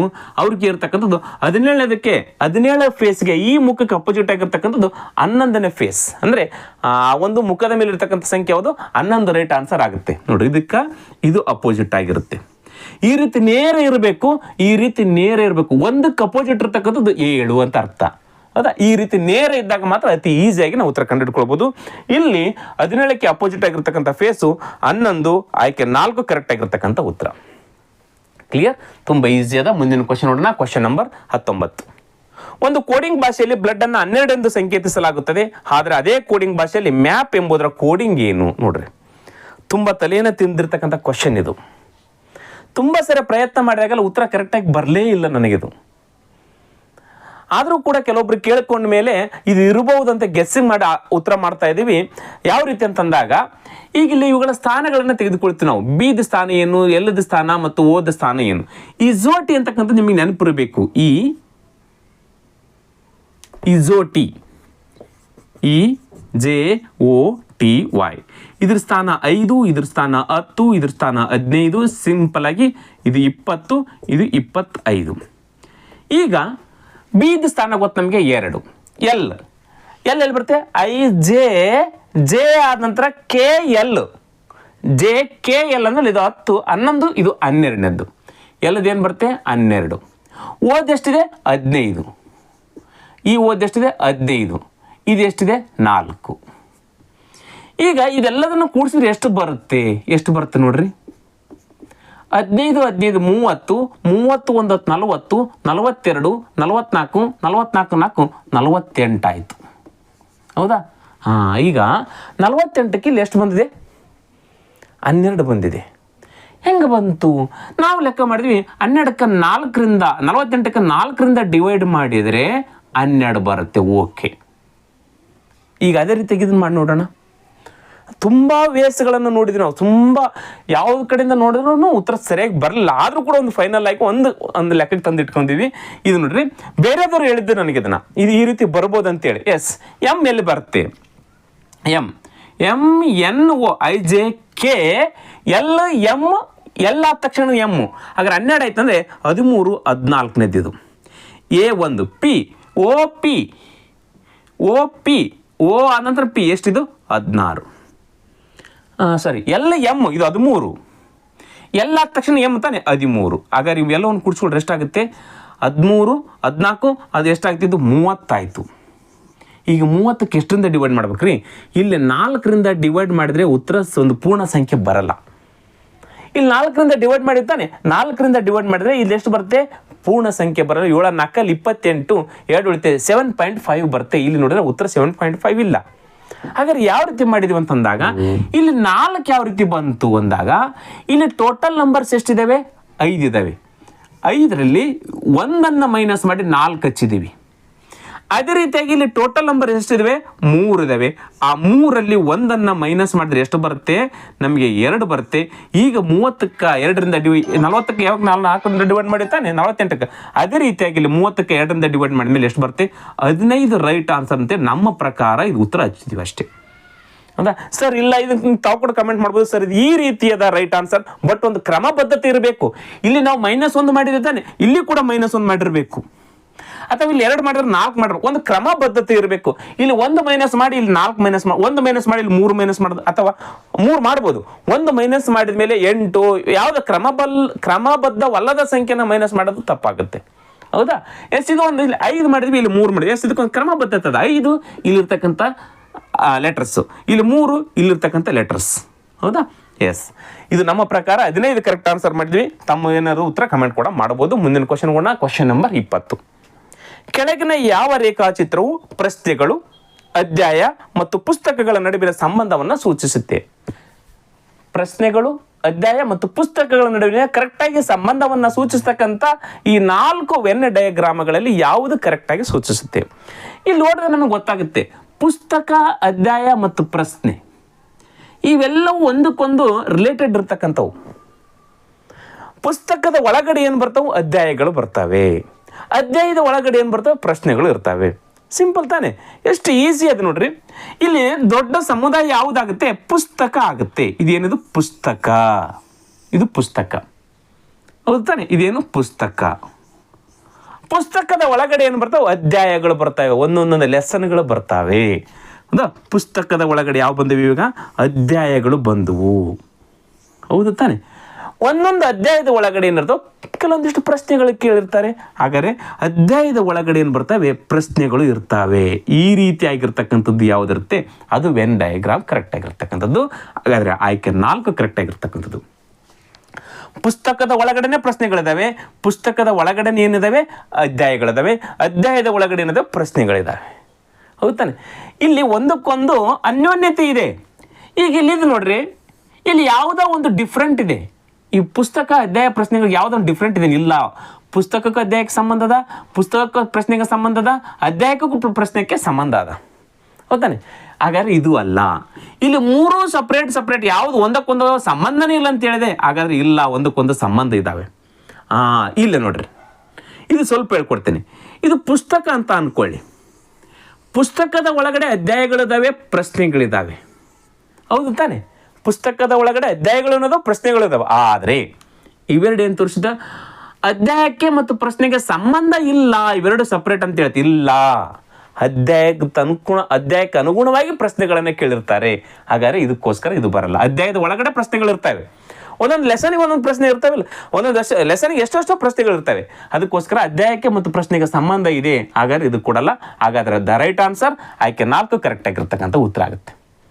ಕ್ಲಿಯರ್? ಎಸ್, ಅರ್ಥ ಆಯಿತು ಅಂತ ಅನ್ಕೊಳ್ತೀನಿ. ಮುಂದಿನ ಕ್ವಶನ್ಗೆ ಹೋಗ್ತಾ ಇದ್ದೀನಿ. Question number 21. ಪಿ, ಕ್ಯೂ ಮತ್ತು ಆರ್ ಎಂಬ 3 ವ್ಯಕ್ತಿಗಳ ಸರಾಸರಿ ವಯಸ್ಸು 25 ವರ್ಷಗಳು. ಎಸ್ ಎಂಬ ವ್ಯಕ್ತಿಯು ಗುಂಪಿಗೆ ಸೇರಿಕೊಂಡಾಗ ಸರಾಸರಿ ವಯಸ್ಸು 30 ವರ್ಷಗಳಾಗುತ್ತದೆ. ಎಸ್ ಎಂಬ ವ್ಯಕ್ತಿಗಿಂತ 5 ವರ್ಷ ದೊಡ್ಡವನಾದ ಟಿ ಎಂಬ ವ್ಯಕ್ತಿಯು ಗುಂಪಿಗೆ ಸೇರಿಕೊಂಡಾಗ 5 ಜನರ ಸರಾಸರಿ ವಯಸ್ಸು ಎಷ್ಟಾಗುತ್ತೆ ನೋಡ್ರಿ. ಎಷ್ಟು ಈಸಿ ಆಗಿರ್ತಕ್ಕಂಥ ಎವರೇಜ್ ಏಜ್ಗೆ ರಿಲೇಟೆಡ್ ಆಗಿರ್ತಕ್ಕಂಥ ಕ್ವಶನ್ ಕೇಳಿದೆ. ಪಿ ಮತ್ತು ಕ್ಯೂ ಮತ್ತು ಆರ್ ಅಂತಕ್ಕಂಥ ಮೂವರ ಸರಾಸರಿ ವಯಸ್ಸು ಎಷ್ಟಂತೆ 25. ಒಬ್ಬೊಬ್ಬರು 25. ಹಾಗಾದ್ರೆ 3 ಜನರಿಗೆ ಎಷ್ಟಾಗುತ್ತೆ? 25 ಮೂರಲೆ 75 ವರ್ಷ ಆಗುತ್ತೆ. ಆಯ್ತಾ? ಇಂಟು 3 ಹೌದಲ್ಲ? ಎಸ್, ಇಂಟು 3 ಮೂವರು ತಾನೆ, ಇಂಟು 3 25 ಮೂರಲೆ 75 ವರ್ಷಗಳಾದವು ಇವ್ರ ಮೂವರ ವಯಸ್ಸುಗಳು. ಇಲ್ಲಿಗ ಎಸ್ ಅಂತಕ್ಕಂಥ ವ್ಯಕ್ತಿ ಬಂದು ಜಾಯ್ನ್ ಆಗ್ತಾನೆ. ಪಿ ಮತ್ತು ಕ್ಯೂ ಮತ್ತು ಆರು ಪ್ಲಸ್ ಎಸ್ ಅಂತಕ್ಕಂಥ ವ್ಯಕ್ತಿ ಜಾಯ್ನ್ ಆದಾಗ ಎವರೇಜ್ ಏಜ್ 25 30 ಆಗುತ್ತಂತೆ. ಎಷ್ಟು ಜನ ಆಗ್ತಾರೆ? 4 ಜನರು ಆಗ್ತಾರೆ.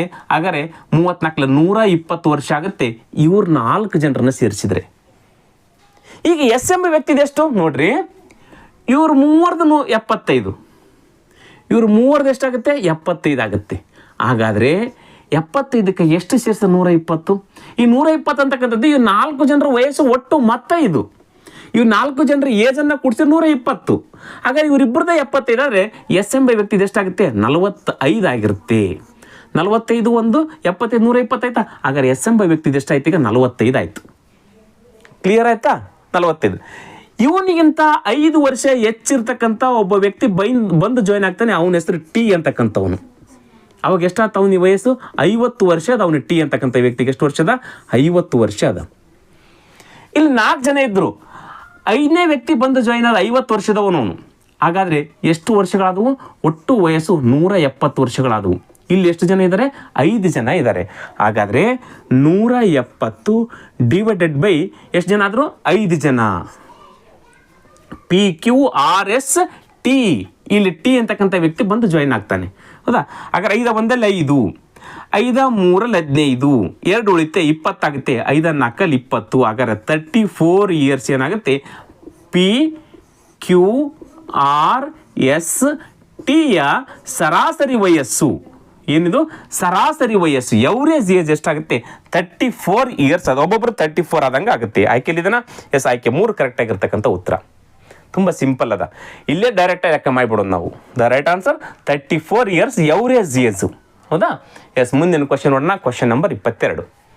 5 6 4 ಮತ್ತು 3ರಿಂದ ನಿಶೇಷವಾಗಿ ಭಾಗ ಹೋಗಬೇಕಾದ್ರೆ 2497ಕ್ಕೆ ಕೂಡಿಸಬಹುದಾದ ಕನಿಷ್ಠ ಸಂಖ್ಯೆ ಎಷ್ಟು? ನೋಡ್ರಿ, ಇಲ್ಲಿ ನಿಶೇಷವಾಗಿ ಭಾಗಿಸಬಹುದಾದ ಅಂತ ಅಂದಾಗ ಅಲ್ಲಿ ಬರ್ತಕ್ಕಂಥದ್ದು ಲಸ ಬರುತ್ತೆ.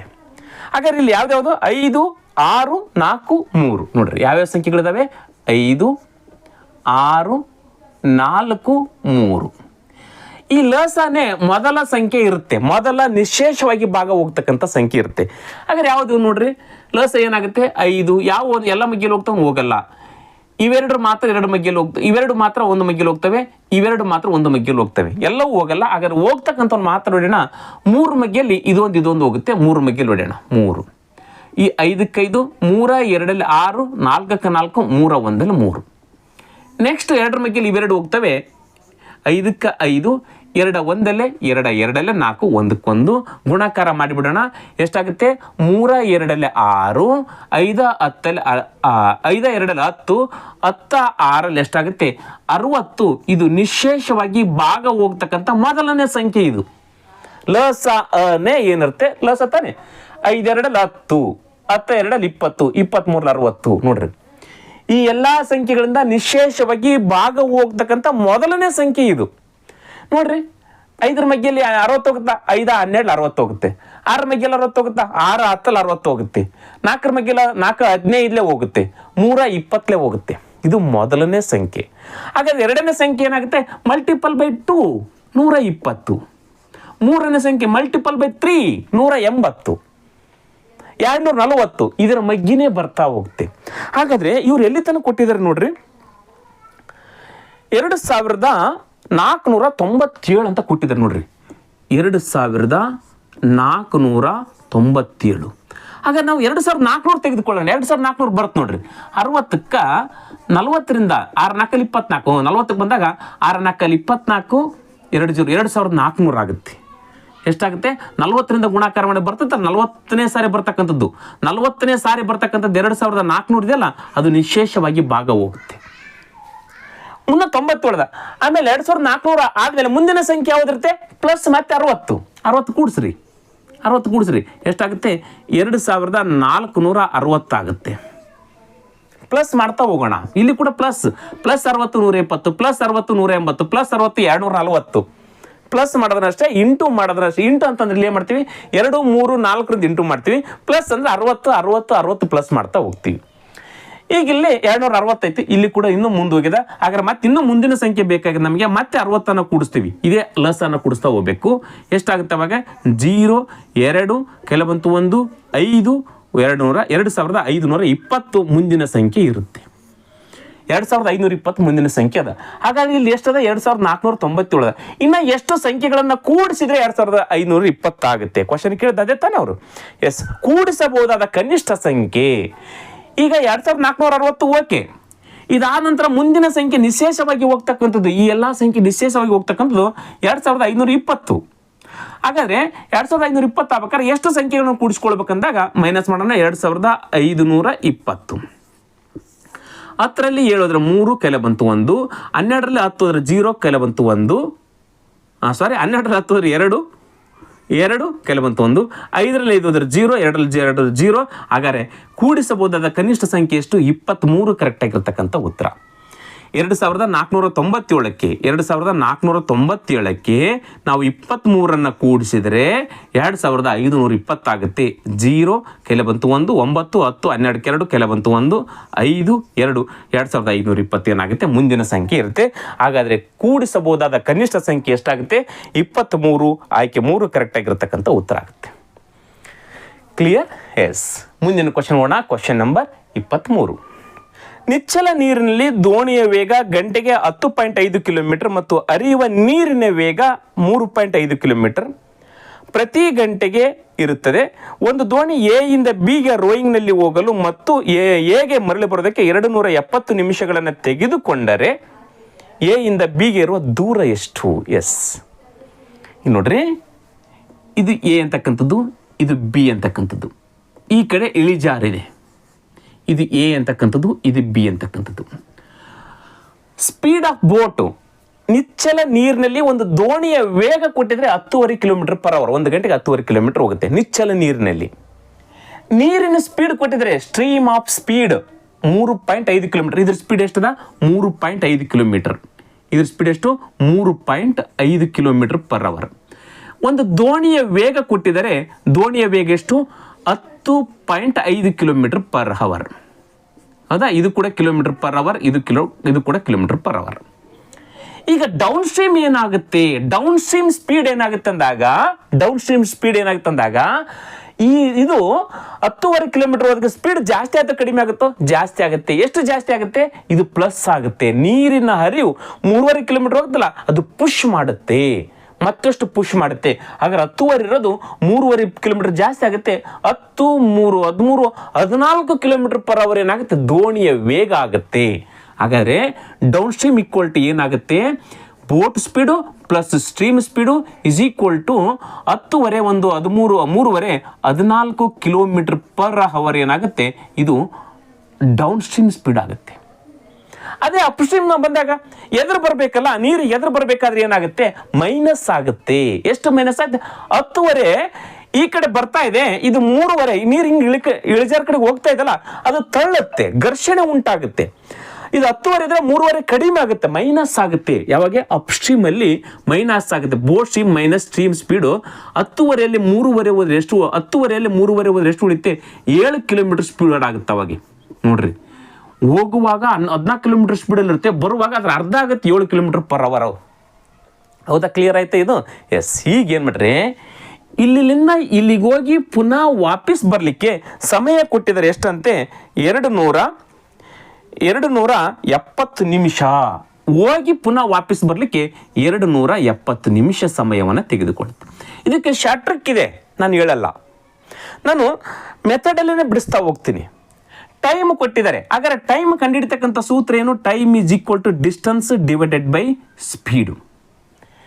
ಇಲ್ಲಿಂದ ಇಲ್ಲಿಗೆ ಡಿಸ್ಟೆನ್ಸ್ ಇಲ್ಲ, ಡಿಸ್ಟೆನ್ಸ್ ಡಿವೈಡೆಡ್ ಬೈ ಸ್ಪೀಡ್ ಇದೆ. ನಮಗೆ ಸ್ಪೀಡ್ ಇದೆ. ಹಾಗಾದ್ರೆ ಡಿಸ್ಟೆನ್ಸ್ ಗೊತ್ತಿಲ್ಲ ನಮಗೆ ಎಕ್ಸ್ ಕಿಲೋಮೀಟರ್ ಪರ್ ಅವರ್, ಇಲ್ಲಿಂದ ಇಲ್ಲಿಗೆ ಎಷ್ಟು ದೂರ ಐತಿ ಗೊತ್ತಿಲ್ಲ ನಮಗೆ, ಎಕ್ಸ್ ಕಿಲೋಮೀಟರ್ ಐತೆ ಅಂತ ಇಟ್ಕೊಳ್ಳಿ. X kilometre per hour speed ಅದ, ವಾಪಸ್ ಬರ್ಲಿಕ್ಕೆ x kilometre per hour speed ಅದ. ಹಾಗಾದ್ರೆ ಹೋಗಿ ಬರ್ಲಿಕ್ಕೆ ಎರಡು ಸಮಯ ಸಿಕ್ಕ ಮೇಲೆ ಸಮಯವನ್ನು ಕೂಡಿಸಿದ್ರೆ ಎಷ್ಟು ಬರುತ್ತೆ, 270 ನಿಮಿಷ ಬರುತ್ತೆ. ಕ್ಲಿಯರ್ ಆಯ್ತಾ? Time is equal to distance divided by speed. Distance ಎಷ್ಟಿದೆ ಮೊದಲು ಈ ಕಡೆ ಹೋಗ್ತಕ್ಕಂಥದ್ದು ನೋಡೋಣ. ಹೋಗ್ತಕ್ಕಂಥದ್ದು ಡಿಸ್ಟೆನ್ಸ್ ಎಷ್ಟಿದೆ ಗೊತ್ತಿಲ್ಲ, ಎಕ್ಸ್ ಡಿವೈಡೆಡ್ ಬೈ ಸ್ಪೀಡ್ ಎಷ್ಟಿದೆ, downstream 14 kilometre per hour ಇದೆ. ಇದೇನು ಸಿಕ್ತು, ಹೋಗುವಾಗಿನ ಟೈಮ್ ಸಿಕ್ತು. ಬರುವಾಗಿನ ಸ್ಪೀಡ್ ಏನಿದೆ, ಎದುರು ಬರ್ಬೇಕಾದ್ರೆ ಸ್ಪೀಡ್ ಡಿಸ್ಟೆನ್ಸ್ ಎಕ್ಸ್ ಇದೆ ಡಿವೈಡೆಡ್ ಬೈ ಸ್ಪೀಡ್ ಏನಿದೆ upstream 7 kilometre per hour. ಇಲ್ಲಿ ಟೈಮ್ ಸಿಕ್ತು. ಇದು ಹೋಗುವಾಗಿನ ಟೈಮು, ಇದು ಎದುರು ಬರುವಾಗಿನ ಟೈಮು, ಎರಡೂ ಟೈಮ್ ಕೂಡಿಸಿದ್ರೆ ಎಷ್ಟಾಗುತ್ತೆ, 270 ನಿಮಿಷ ಆಗುತ್ತೆ. ಇದು ನಿಮಿಷ ಆಗುತ್ತೆ. ಇಲ್ಲಿದು ಗಂಟೆ ಇಲ್ಲದ ಕಿಲೋಮೀಟರ್ ಪರ್ ಅವರ್ದ, ಇನ್ನು ಗಂಟೆಗೆ ಕನ್ವರ್ಟ್ ಮಾಡ್ಕೊಳ್ಬೇಕಾಗಿತ್ತಂದ್ರೆ 60ರಿಂದ ಡಿವೈಡ್ ಮಾಡ್ತೀವಿ. ಇಲ್ಲಿ ತನಕ ಅರ್ಥ ಆಯ್ತಾ? ಇಲ್ಲಿವರೆಗೆ ಅರ್ಥ ಆಯ್ತು ನಿಮಗೆ? ಎಸ್, ನೋಡ್ರಿ ನಾನು ಸತಿ ಹೇಳ್ತೀನಿ.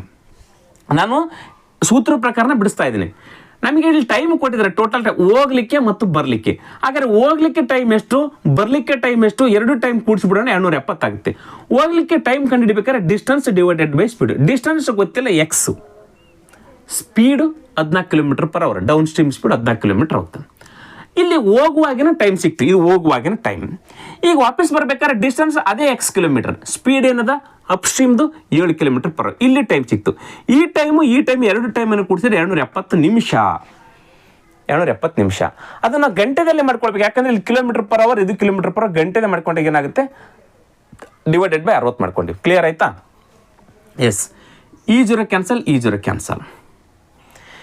ಈಗ ಇಲ್ಲಿ ಇವೆರಡದು ಏನು ಮಾಡಬೇಕು, ಲಸ ತಕ್ಕೊಂತೀವಿ ನಾವು. ಲಸ್ ಎಷ್ಟಾಗುತ್ತೆ, 14 ಮತ್ತು 7 ಲಸ್ 14 ಆಗುತ್ತೆ. 14 1 14, 7 2 14. X into x plus x into 2x is equal to ಎಷ್ಟಾಗುತ್ತೆ, 27 ಡಿವೈಡೆಡ್ ಬೈ 6 ಆಗುತ್ತೆ. ಆಯಿತಾ? ಎಸ್, ಈಗ ನೋಡ್ರಿ, ಇಲ್ಲಿ 1x ಇದೊಂದು 2x ಎಷ್ಟಾದವು, 3x ಆಯಿತು. ನಾನು ಡೈರೆಕ್ಟಾಗಿ ಚುಂಬ್ಲಿಗ ಬೇಡ, 3x ಆಯಿತು. ಇಲ್ಲಿ ಹಚ್ಕೊಳ್ತೀವಿ ನೋಡ್ರಿ, 3x ಆಯಿತು divided by 14 is equal to ಇಲ್ಲಿ ಎಷ್ಟದ 27 ಡಿವೈಡೆಡ್ ಬೈ 6. ಇದು ಹೆಂಗಿದ್ದು ಹಂಗೆ ಹಚ್ಕೊಂಡಿನಿ. ಕ್ಲಿಯರ್ ಆಯ್ತಾ? ಈಗ ಮಲ್ಟಿಪಲ್, ಇದಕ್ಕಿದು ಗುಣಾಕಾರ, ಇದಕ್ಕಿದು ಗುಣಾಕಾರ, ಮಲ್ಟಿಪಲ್ ಮಾಡಿ 6 ಇಂಟು 3x. ನಾನು ಈ ಕಡೆ ಹಚ್ಕೊಳ್ತೀನಿ ನೋಡ್ರಿ. ಈಗ 6 into 3x is equal to ಇವೆರಡು ಗುಣ. ಈಗ ಇವೆರಡು ಗುಣಾಕಾರ 14 ಇಂಟು 27, 14 ಇಂಟು 27 ಮುಗಿತಾ? ಇದು ಹೆಂಗಿದ್ದೇನೆ ಹಂಗೆ ನಾನು ಋತ್ಕ್ರಮ ಓರೆ ಗುಣಾಕಾರ ಮಾಡ್ಕೊಂಡು ಇಲ್ಲಿ ಹಚ್ಚಿದ್ದೀನಿ. ಎಸ್, ಈಗ ಈಜ್ಕೊಂಡು ಆ ಕಡೆ ಈ ಕಡೆ ಇರ್ತಕ್ಕಂಥ ಕ್ಯಾನ್ಸಲ್ ಮಾಡ್ಲಿಕ್ಕೆ ಬಂದರೆ ಕ್ಯಾನ್ಸಲ್ ಮಾಡಿಬಿಡಿ. ಎಸ್, 3 ಮಗ್ಗೆಲಿ ಹೋಗ್ತು ನೋಡ್ರಿ, 3 1 3, 3 9 27. ಎಸ್, ನೆಕ್ಸ್ಟ್ 2 ಮಗ್ಗೆಲಿ ಇದು ಹೋಗ್ತಲ್ಲ, 2 1 2, 2 3 6, 2 7 14. ನೆಕ್ಸ್ಟ್ 3 9 ಹೋಗ್ತು ನೋಡ್ರಿ, 3 1 3, 3 3 9. ಇಲ್ಲಿ ಏನು ಉಳಿತು, ಎಕ್ಸ್ ಉಳಿತು. ಇಸ್ ಈಕ್ವಲ್ ಟು ಇಲ್ಲಿ ಏನು 7 ಮತ್ತು 3 ಗುಣ ಕರೆದ್ರೆ 7 3 21 kilometre is right answer. X ಅಂದ್ರೆ ಏನು, ಎ ಇಂದ ಬಿಗೆ ಇರ್ತಕ್ಕಂಥ ದೂರ ತಾನೆ. ಹಾಗಾದ್ರೆ ಎಷ್ಟು ದೂರ ಉಳಿತು, 21 ಕಿಲೋಮೀಟರ್ ಇಸ್ ರೈಟ್ ಆನ್ಸರ್. ಆಯ್ಕೆಯಲ್ಲಿ 21 ಕಿಲೋಮೀಟರ್ ಇದೆನಾ? ಎಸ್, ಆಯ್ಕೆ 1 ಕರೆಕ್ಟ್ ಆಗಿರ್ತಕ್ಕಂಥ ಉತ್ತರ. ನೋಡ್ರಿ, ಸಿಂಪಲ್ ಇದೆ, ಲಾಜಿಕಲ್ಲೇ ಮಾಡ್ಕೊಳ್ತಾ ಹೋಗ್ಬೇಕು ನಾವು ಅಷ್ಟೇ.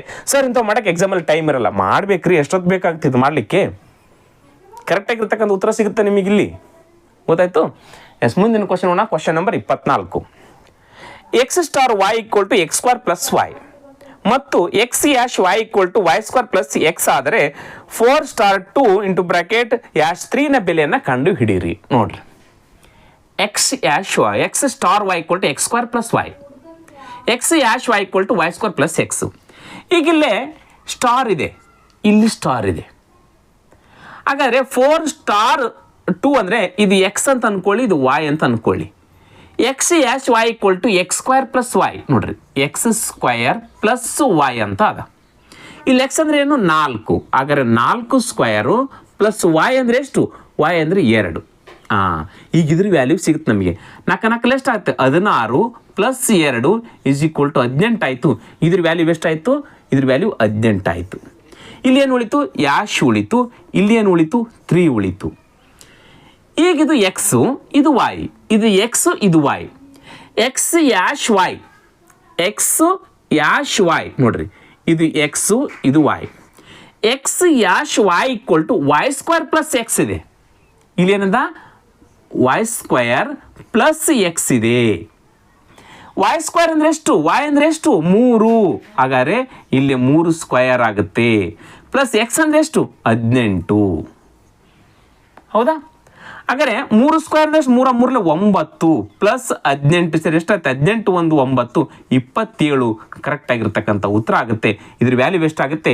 27 ಕರೆಕ್ಟ್ ಆಗಿರ್ತಕ್ಕಂಥ ಉತ್ತರ. ಆಯ್ಕೆಯಲ್ಲಿ 27 ಇದೆನಾ? 18 18 9 ಎಷ್ಟಾಗುತ್ತೆ? 27 ಕರೆಕ್ಟ್ ಆಗಿರ್ತಕ್ಕಂಥ ಉತ್ತರ ಆಗುತ್ತೆ. 27 ಇದೆನಾ? ಎಸ್, ಆಯ್ಕೆ 4 ಕರೆಕ್ಟ್ ಆಗಿರ್ತಕ್ಕಂಥ ಉತ್ತರ. ಕ್ಲಿಯರ್? ತುಂಬ ಈಸಿ ಆಗಿರ್ತಕ್ಕಂಥ ಕ್ವಶನ್ ಕೇಳಿದರೆ ಕೊನೆಯ ಕ್ವಶನ್ ನೋಡ್ತಾವಣ. Question number 25. Root of 1 plus 27 divided by 169 equal to 1 plus X divided by 13 ಆದರೆ ಎಕ್ಸ್ನ ವ್ಯಾಲ್ಯೂವನ್ನು ಕಂಡು ಹಿಡಿರಿ. ನೋಡ್ರಿ, ಇದು ರೂಟ್ ಒಳಗಡೆ ಇದೆ, ಇದು ರೂಟ್ ಹೊರಗಡೆ ಇದೆ. ನೀವೇನಾದರೂ ರೂಟು ಇಲ್ಲಿ 169 ವರ್ಗಮೂಲ 13 ಕರೆಕ್ಟ್ ಅದ, 1 ವರ್ಗಮೂಲ 1 ಕರೆಕ್ಟ್ ಅದ, ಆಮೇಲೆ 27 ವರ್ಗಮೂಲ ಗೊತ್ತಿಲ್ಲ ನಮಗೆ ಅಂತ ತಿಳ್ಕೊಂಡು ಇಲ್ಲಿ ಯಾವ್ದಾದ್ರು ಬೇರೆ ಸಂಖ್ಯೆ 27 ಇಲ್ಲಿ ಸಮೀಪ ಇರತಕ್ಕಂಥದ್ದು 3 3 9 ಅಥವಾ 6 36 5 25 5 ಅಂತ ಹೆಚ್ಚಿಬಿಟ್ರೆ ಉತ್ತರ ತಪ್ಪಾಗುತ್ತೆ. ಇದಕ್ಕೊಂದು ಉತ್ತರ ಇದೆ. ಇದನ್ನ ಏನು ಮಾಡ್ಕೊಳ್ಳೋಣ? ಮೊದಲು ನಾವು ಇದನ್ನು ಕೂಡಿಸೋಣ, ಇದ್ರೊಳಗಡೆ ಇರ್ತಕ್ಕಂಥದ್ದನ್ನು ಕೂಡಿಸೋಣ. 1 ಪ್ಲಸ್ 27 ಡಿವೈಡೆಡ್ ಬೈ 16 169 ಅಂದ್ರೆ ಇದನ್ನು ಕೂಡಿಸೋಣ. ಎಷ್ಟಾಗುತ್ತೆ ನೋಡ್ರಿ? ಇದ್ರ ಕೆಳಗಡೆ ಇಲ್ಲಂದ್ರೆ 1, ಇವೆರಡು ಲಸ್ ಏನಂತೆ 169 ಆಗುತ್ತೆ. ಲಸ 169. ಈಗ 1 ಎಷ್ಟಲೇ 169? 169ಲೇ 169 169 169 ಒಂದ್ಲೇ 169. ಹಾಗಾದ್ರೆ 169 ಒಂದ್ಲೇ 169 ಗುಣಾಕಾರ ಪ್ಲಸ್ 27 ಇಂಟು 1 27. ಇದು ರೂಟ್ ಆಫ್ ಅಲ್ಲೇ ಇರಲಿ. ಹೌದಾ? Is equal to 1 plus X divided by 13. ಇದು ಇರಲಿ, ಹಂಗೆ ಇರಲಿದ್ದು. ಎಸ್, ಈಗ ನೋಡ್ರಿ, ಇದು ಹಂಗೆ ಇರಲಿದ್ದು. ಇದನ್ನ ಆಮೇಲೆ ಹಚ್ಕೊಳ್ತೀನಿ. ಇದು ನೋಡ್ರಿ, ಈಗ 169 27 ಕೂಡಿಸೋಣ. ಎಷ್ಟಾಗುತ್ತೆ ನೋಡ್ರಿ? 9 1 7 16 ಎಸ್ 16 6 ಕೈಲ ಬಂತು 1 2 1 3 3 1 6 9 1ಕ್ಕೆ 1 196 ಆಯ್ತು. ಇದು ಕೂಡಿಸಿದ್ರೆ ಡಿವೈಡೆಡ್ ಬೈ 169 ಇದು ರೂಟ್ ಆಫ್ ಆಯಿತು. ಈಗ ಇಲ್ಲಿರ್ತಕ್ಕಂಥ ಎರಡೂ ಸಂಖ್ಯೆಗಳು ಏನಾದವು? ಇವು ವರ್ಗ ಸಂಖ್ಯೆಗಳಾದವು. ಇವೆರಡು ಸಂಖ್ಯೆಗಳು ವರ್ಗ ಸಂಖ್ಯೆಗಳು. ಇದು 14ರ ವರ್ಗ ಸಂಖ್ಯೆ, ಇದು 113ರ ವರ್ಗ ಸಂಖ್ಯೆ. ಹಾಗಾದರೆ ಈ 169ರ ವರ್ಗಮೂಲ ಏನು? 14. ಇದು 169ರ ವರ್ಗಮೂಲ ಏನು? 13. The right answer 14 divided by 13 correct ಆಗಿರ್ತಕ್ಕಂಥದ್ದು. 14 ಡಿವೈಡೆಡ್ ಬೈ 13 ರೈಟ್ ಆನ್ಸರ್ ಆಗುತ್ತೆ. ಹಾಗಾದ್ರೆ ಇಲ್ಲಿ ಎಕ್ಸ್ ವ್ಯಾಲ್ಯೂ ಹೆಂಗೆ ಸರ್ ಕಂಡು ಹಿಡಿದು? ಎಸ್, ನೀವು ವಿಷಮ ಭಿನ್ನ ರಾಶಿಯಲ್ಲಿ ಹಚ್ಚಿಬಿಡಿ, ಮುಗಿದ ಹೋಯ್ತಲ್ಲ. ವಿಷಮ ಭಿನ್ನ ರಾಶಿಯಲ್ಲಿ ಈ 13ಕ್ಕೆ 13 11 ಬರ್ತದೆ. 13 ಒಂದಲೇ 13. ಇಲ್ಲಿ 14 ಐತಿ, 13 ಎಷ್ಟು ಉಳಿತು? 1 ಉಳಿತು. ಹಾಗಾದರೆ ಇಲ್ಲಿ ಪ್ಲಸ್ ಎಲ್ಲೊಂದು ಪ್ಲಸ್, ಇದು 1/13 ಅಷ್ಟೇ. ಇಲ್ಲಿ 1 ಪ್ಲಸ್ ಅಂದ್ರೂ ಅಷ್ಟೇ, ಅದಕ್ಕೆ ಒಂದು ಪ್ಲಸ್ ಆಗಿರುತ್ತೆ ಅಷ್ಟೇ. ಎಸ್, ಈಗ ಇದೇನಾಗುತ್ತೆ? ಎಕ್ಸ್ ವ್ಯಾಲ್ಯೂ ಎಷ್ಟಿದೆ? ಇಲ್ಲಿ ಮ್ಯಾಲೆ ಎಷ್ಟು ಉಳಿತು?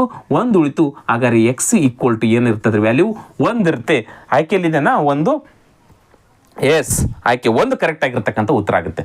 13 ಅಂದಲ್ಲಿ 13 ಎಷ್ಟು ಉಳಿದು 1 ಮೇಲೆ ಹಚ್ಕೊಳ್ಬೇಕು, 1 ಉಳಿತೆ. ಹಾಗಾದ್ರೆ ಎಕ್ಸ್ ವ್ಯಾಲ್ಯೂ ಏನಾಗಿರುತ್ತೆ? ಇಲ್ಲಿ 1 ಕರೆಕ್ಟ್ ಆಗಿರ್ತಕ್ಕಂಥ ಉತ್ತರ ಆಗುತ್ತೆ. ಕ್ಲಿಯರ್ ಸ್ನೇಹಿತರೆ? ಇಲ್ಲಿವರೆಗೂ 25 ಕ್ವಶನ್ಗಳನ್ನು ವಿವರವಾಗಿ ನಿಮಗೆ ತಿಳಿವಾಗಿ ಹೇಳಿದೆ ಅಂತ ಭಾವನೆ ಇದೆ ಸ್ನೇಹಿತರೆ. ಇದರಲ್ಲಿ ಏನಾದರೂ ಕೆಲವೊಂದಿಷ್ಟು ಲೋಪದೋಷಗಳೇನಿದ್ರೆ ಕಮೆಂಟ್ ಕೂಡ ಮಾಡ್ಬೋದು, ಅವುಗಳನ್ನು ಸರಿಪಡಿಸ್ಕೊಳ್ತಾ ಇದ್ದೀನಿ. ಕ್ಲಿಯರ್? ಎಸ್, ಇಲ್ಲಿವರೆಗೂ ಶಾಂತ ರೀತಿಯಿಂದ ಎಲ್ಲ ಕ್ವಶನ್ಗಳನ್ನು ತಾಳ್ಮೆಯಿಂದ ನೋಡಿದ್ದಕ್ಕಾಗಿ ಎಲ್ಲರಿಗೂ ಧನ್ಯವಾದಗಳನ್ನ ಹೇಳ್ತಾ, ನಿಮಗೆ ಏನಾದರೂ ಇಷ್ಟ ಆಯ್ತು ಅಂತ ನಿಮ್ಮ ಸ್ನೇಹಿತರಿಗೆ ಈ ವಿಡಿಯೋನ ಶೇರ್ ಮಾಡಿಕೊಳ್ಳಿ ಅಂತ ಹೇಳ್ತಾ ಇವತ್ತಿನ ತರಗತಿಯನ್ನು ಮುಗಿಸ್ತಾ ಇದ್ದೀನಿ. ನಮಸ್ಕಾರ.